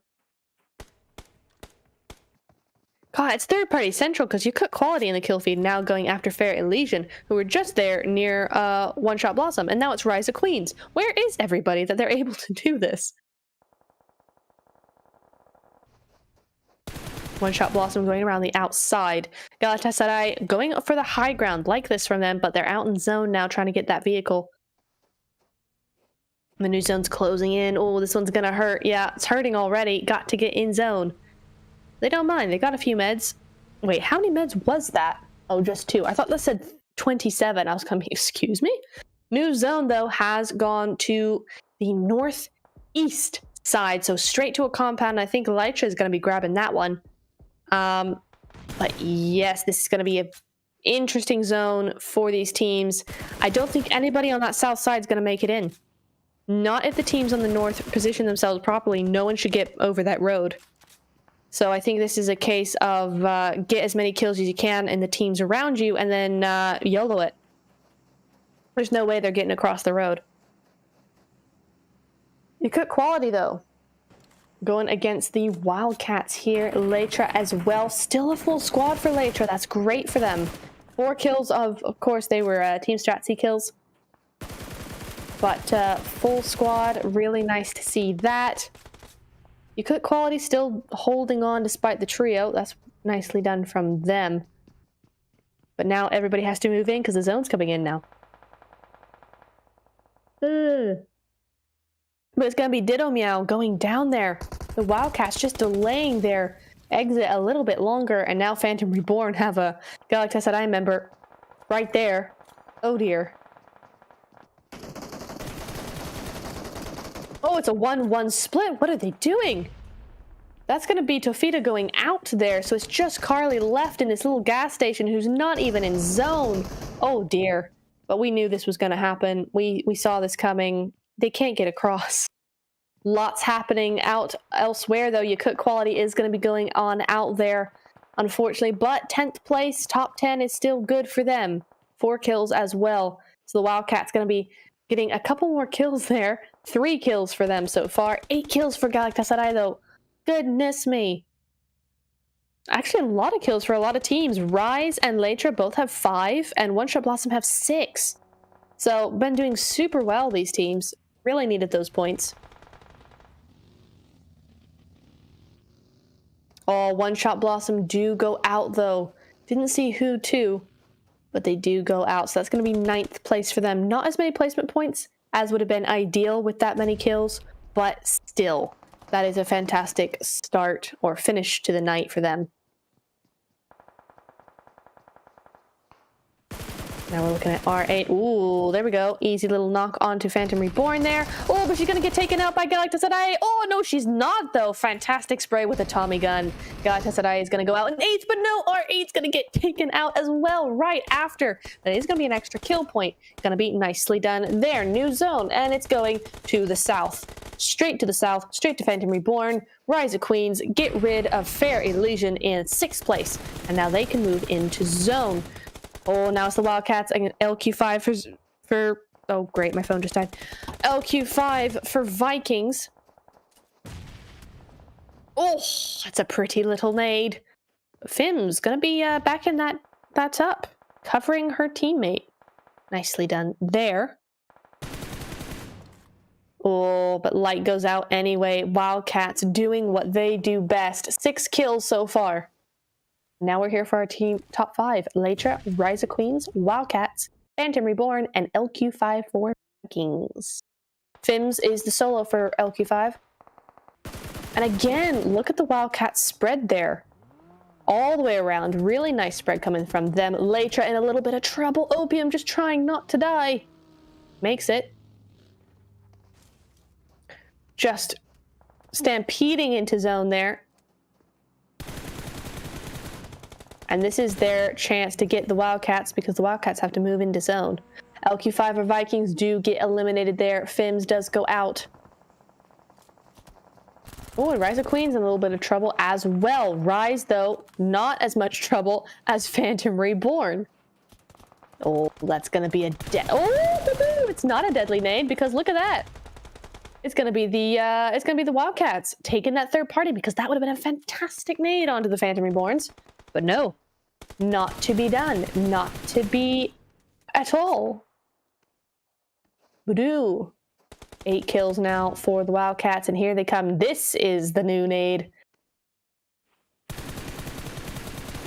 But here comes the sprays onto the Wildcats, just not being able to do it. Oh yeah, there we go. Letty got the nade that Yildiz couldn't. That's going to be Phantom Reborn out in 4th place there. GG's. Oh, eliminated Rise of Queens, though. They were able to get those 2 extra points before they went out in 3rd. Oh, is this going to be a back-to-back Wildcats, or is Létra going to get their chicken dinner? 9 kills, 10 kills. Here we go. 55% on the side of the Wildcats, 44% on the side of Létra. Létra being really aggressive with this, pushing straight on through. They didn't have to do that. But here come the throwables. Again, really like this. It really kind of disorientates, puts pressure on these teams. But I think for the Wildcats, I think they're just a little bit too far apart. It's not really working. And when the zone goes to the Wildcats, that's a little yikes. That is a little bit yikes indeed. So now they have to rely on those Molotovs, on those throwables. Oiku got very, very low there for a moment, but not quite enough. I think they're going to have to go around where Elam is. But Sunny's going to try and go around the other way as well. It's a 3v4 as well, so it's looking dangerous, very dangerous, especially when Delirium goes so, so low. That's going to make Elam go across over the top. Nice from Sonder, though. Very nice indeed. That's 2 down for the Wildcats. Well done to Létra. You're going to have to get up, though. They're going to have to get up. Get healed on up very, very quickly. Sunny with that med kit. Yes, okay. That's going to be a thirst from Sonder onto Badu. Now it's Eddie. And this is where it gets difficult because Elam and Badu, they were both in less than favorable spots now, or sorry, Badu and Elam. Now it's Eddie and Oiku, and they got better positions. Well, maybe not with that nade. Oof. Again, Létra have a good spot, a good thing going, but the problem is that the Wildcats have been able to just stay down and far apart, so nothing that Létra has really been able to do has done anything, but oh, here we go. I don't know who won that. That is going to be Létra. That was so very close. I couldn't see who actually won that. It went too quickly. But the winner chicken dinner of the final game of the night is going to be Létra finally putting themselves on the map. And that's going to be them going into first place, getting all those extra points and bumping themselves well up on that leaderboard. Well done to that team. GG's all round. Fantastic team, knew they had it in them, and they finally gave us a little bit of a show for that final night, or final game rather. So GG's there. Very well played by them. There's your player stats. We got Sonder with 4 kills, 805 damage, 2 assists as well. Sunny with 3 kills, 674 damage, and 3 assists. Delirium with her 2 kills and 536 damage, and then Opium with 4 kills and 460 damage. So very, very well done to these teams. GG's all around. Goodness me. What a game that was. I mean, it was interesting because it was more predictable in terms of where the zone kind of shifted. You're like, okay, these teams are out. You know, but at the same time, very intense. It really depended on how those teams played it, that it would go either way. I saw both of those teams able to win it very, very easily, and for now, it was Létra who in the end got that. So very, very well done to them. Just a whole round of GGs there. I mean, what more is there to say? But all the teams did super well. Lots of twists and turns for that one. Didn't see Team Stracci going out that early. I mean, last place, didn't see that happening at all. I think they got exploded there in their vehicle, so that's a bit of a shame for them. Lots of different things happen, so big game. But look at that, there's your face-to-face with Létra and the Wildcats, and very similar damage dealt. There's only about, or less than 100 point difference, from Létra and the Wildcats. So both very aggressive in their gameplay. Damage received, the Wildcats got a heck of a lot more. But Létra actually got 13 kills because, 3 of those kills or 4 of those kills were actual Wildcats. Wildcats still got 10, so they're still continuing to keep up their lead. So very nicely done to them. Létra 19 utilities and 32 for the Wildcats. That's crazy. And only 5 points difference between the two. So very, very well played by both of these teams. Again, could have gone either way, and it just didn't. Let's go, though. Létra, oh my gosh, look at this. Létra with 13 kills and 2475 damage. But once again, it's the Wildcats who take the cake, just going a little bit ahead with 2516 damage and 10 kills there. Galatasaray actually with the 1847, and then of course Rise of Queens. Oh, Rise of Queens with the 1858 damage as well. Very nicely done. I mean, all these teams have a great damage to kill ratio. And in fact, I mean, look at Yakut quality, 763 damage to 1 kill. That's crazy. So very, very nicely done there. Just, it's a very impressive graph going forward. Oh, interesting though. It is going to be Tofida from Galatasaray, who is our MVP for match 5. 1046 damage and 5 kills. GG's there. Survival, of course, because they went out slightly earlier than the rest of the teams, 1829, but still, to get that survival time and still be MVP, it means you did a heck of a lot of work during your time alive. So very well done to Tofida. Congrats, GG's, that you are the MVP of Miramar. Gonna be looking at the top players though. After Tofida, gonna be Budu from the Wildcats and Elim in 3rd place as well, right behind her teammate. And then of course Létra with 4th and 5th there. So very interesting. Again, look how close everyone is. I mean, okay, so you have Tofida, 5 elims and over 1,000 damage, and then number 2 is 5 elims as well, but 648 damage. There's a big difference in damage there, but other than that, you're seeing pretty close results. Not as close as the last ERANGEL game, but still very much, 5 elims and then 4 eliminations as well. So well done to all those teams and all those players as well. You've put in a whole lot of work. Match rankings, here you go. The total points for the the last game of Miramar, that game we just had, 28 points for Létra and 22 for the Wildcats. So very nicely done. 13 and 15. That is a big score for Létra. That's going to do very, very well on their leaderboard points. Rise of Queens in third with 17, 12, 9, 7, 7, 5, 4, 2, 2, 1, 0, 0, 0, 0. That's a lot of teams with 0 points. That was a bad game for a lot of those teams, just not even kill points. I'm not used to seeing that many zeros at the bottom of the pack, but hey, tomorrow is a new day, a new set of 5 games, and a fresh mentality to come into it, so I have 0 worries for them whatsoever.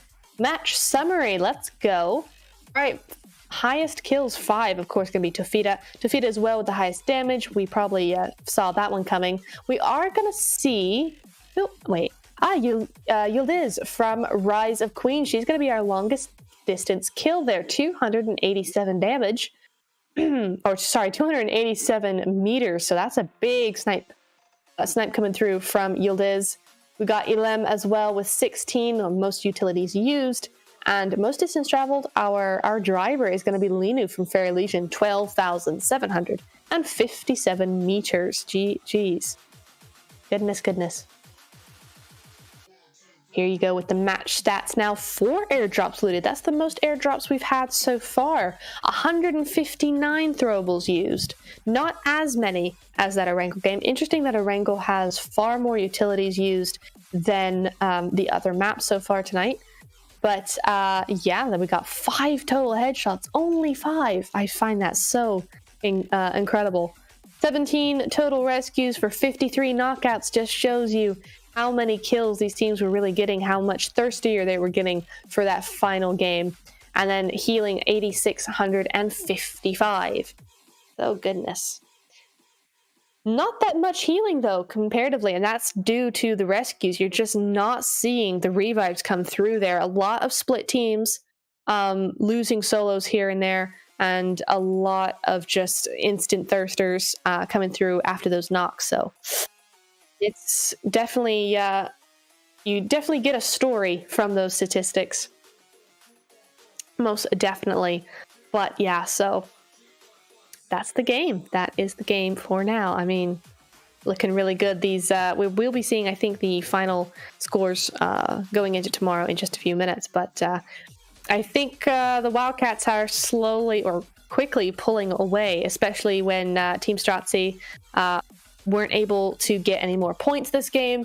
And then, of course, with Nightmare as well, did get some points, just not as many as they would have really liked to kind of catch up with the Wildcats. But meanwhile, the Wildcats get another second place, a lot of kills that they've gone very much farther ahead. So really pulling ahead here. Well done to them.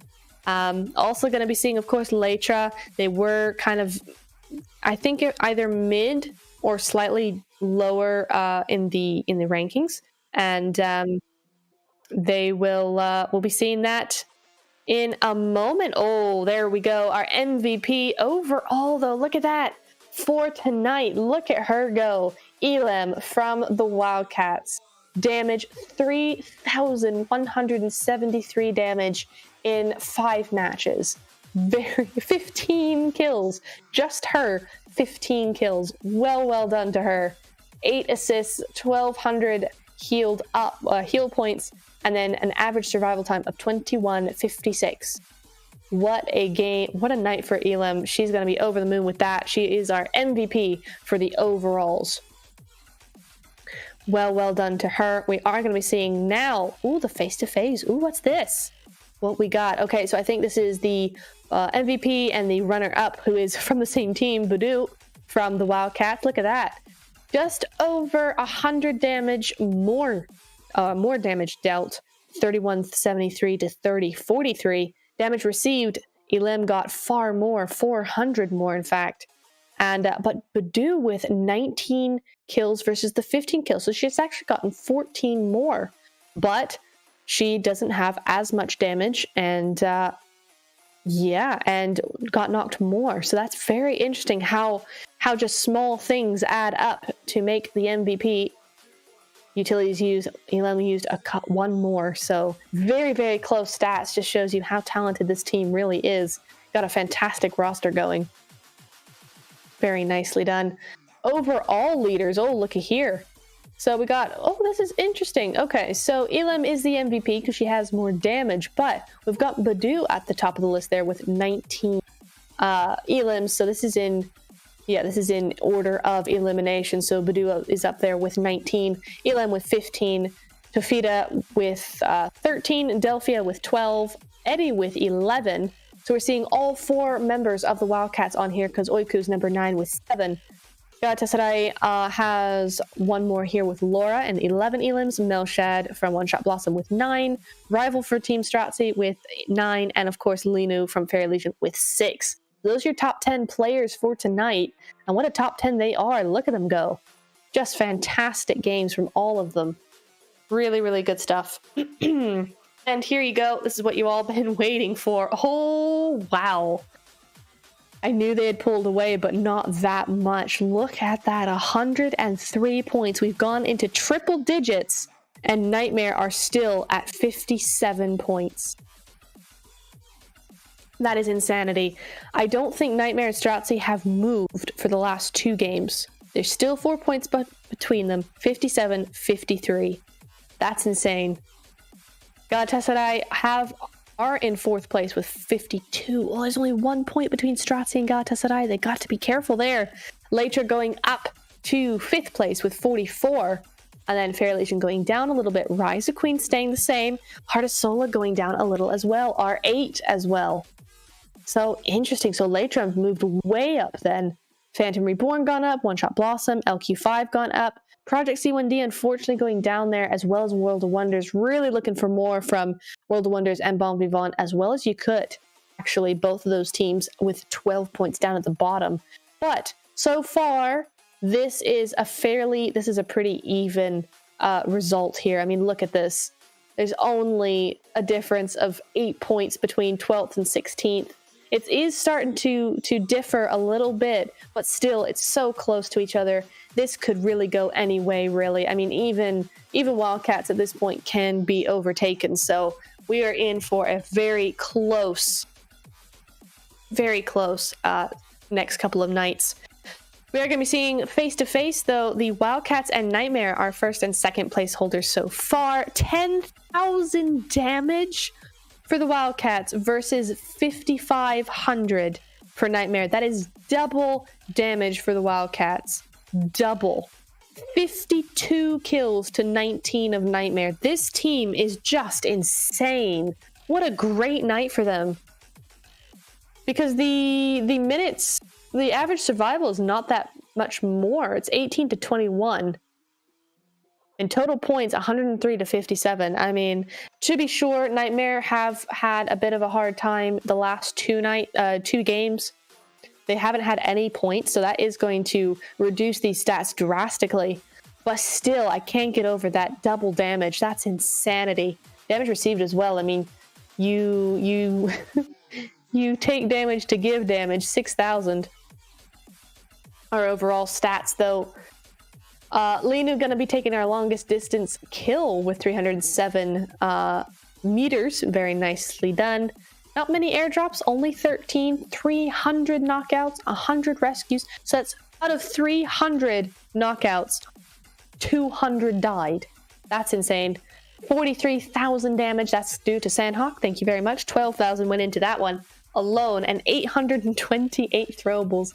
Goodness me, as a casual classic player, these numbers are insane. That is absolutely insane. What a day we've had so far.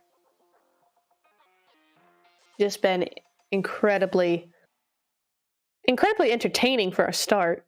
So yeah, there we go. You've got your day summary there. So Team Stracci with the first 2 games knocked it out of the park, 9 and 11 kills each. Then you had Nightmare with 7 kills there, their win.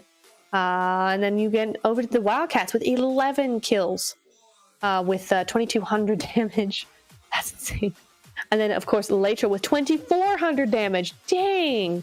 All right, and 13 kills. So very, very well done to them. And actually, Létra, in a way, are the MVP of the winners with that in the end. Most damage, most kills. Very well done to them. So it's been a fantastic night all over the place. Very, very close. Too close to call in some respects. But very much looking forward to tomorrow's games. Oh, shaping up to be so good. Maybe it's shaping up to be a fantastic fantastic tournament, all tournament long. I mean, from the get-go, from the qualifications, we saw that this was going to be happening. The competition was so strong, and can't wait for the next couple of nights. There's only 2 more nights, though. Only 2 more nights. We're going to have 5 games each, so 5 out of the way, 10 more to go. So, oh, did I say it was 18 games? No, it's 15 games. Yeah, it's 15 games for the finals. So yeah, even less for these teams to finally sort out which one's going to win the whole tournament. But yeah, super GGs to all these teams. I've had a blast casting this. It's been going on. I mean, there's not been a break at all. They've just been fight after fight after fight, and win after win after win, twist after twist. I mean, that last game, full of twists. So I'm really looking forward to tomorrow and seeing how that one goes. We will be back.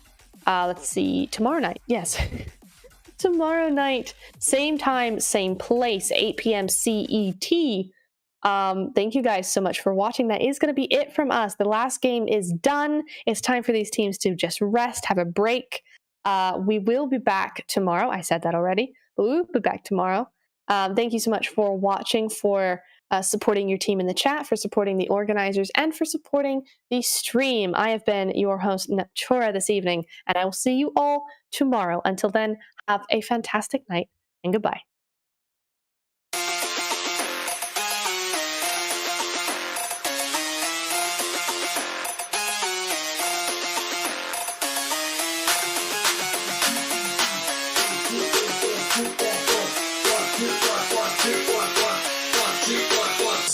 One,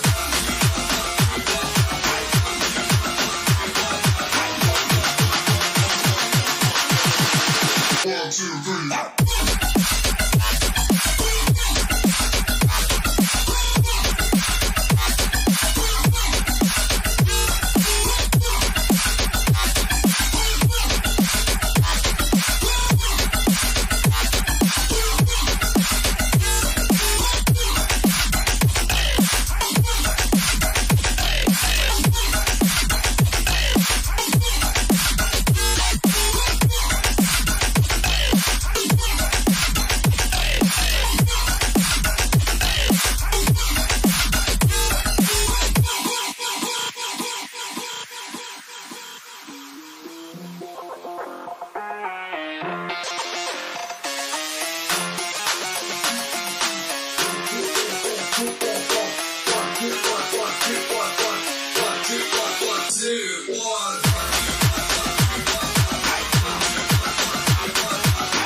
three.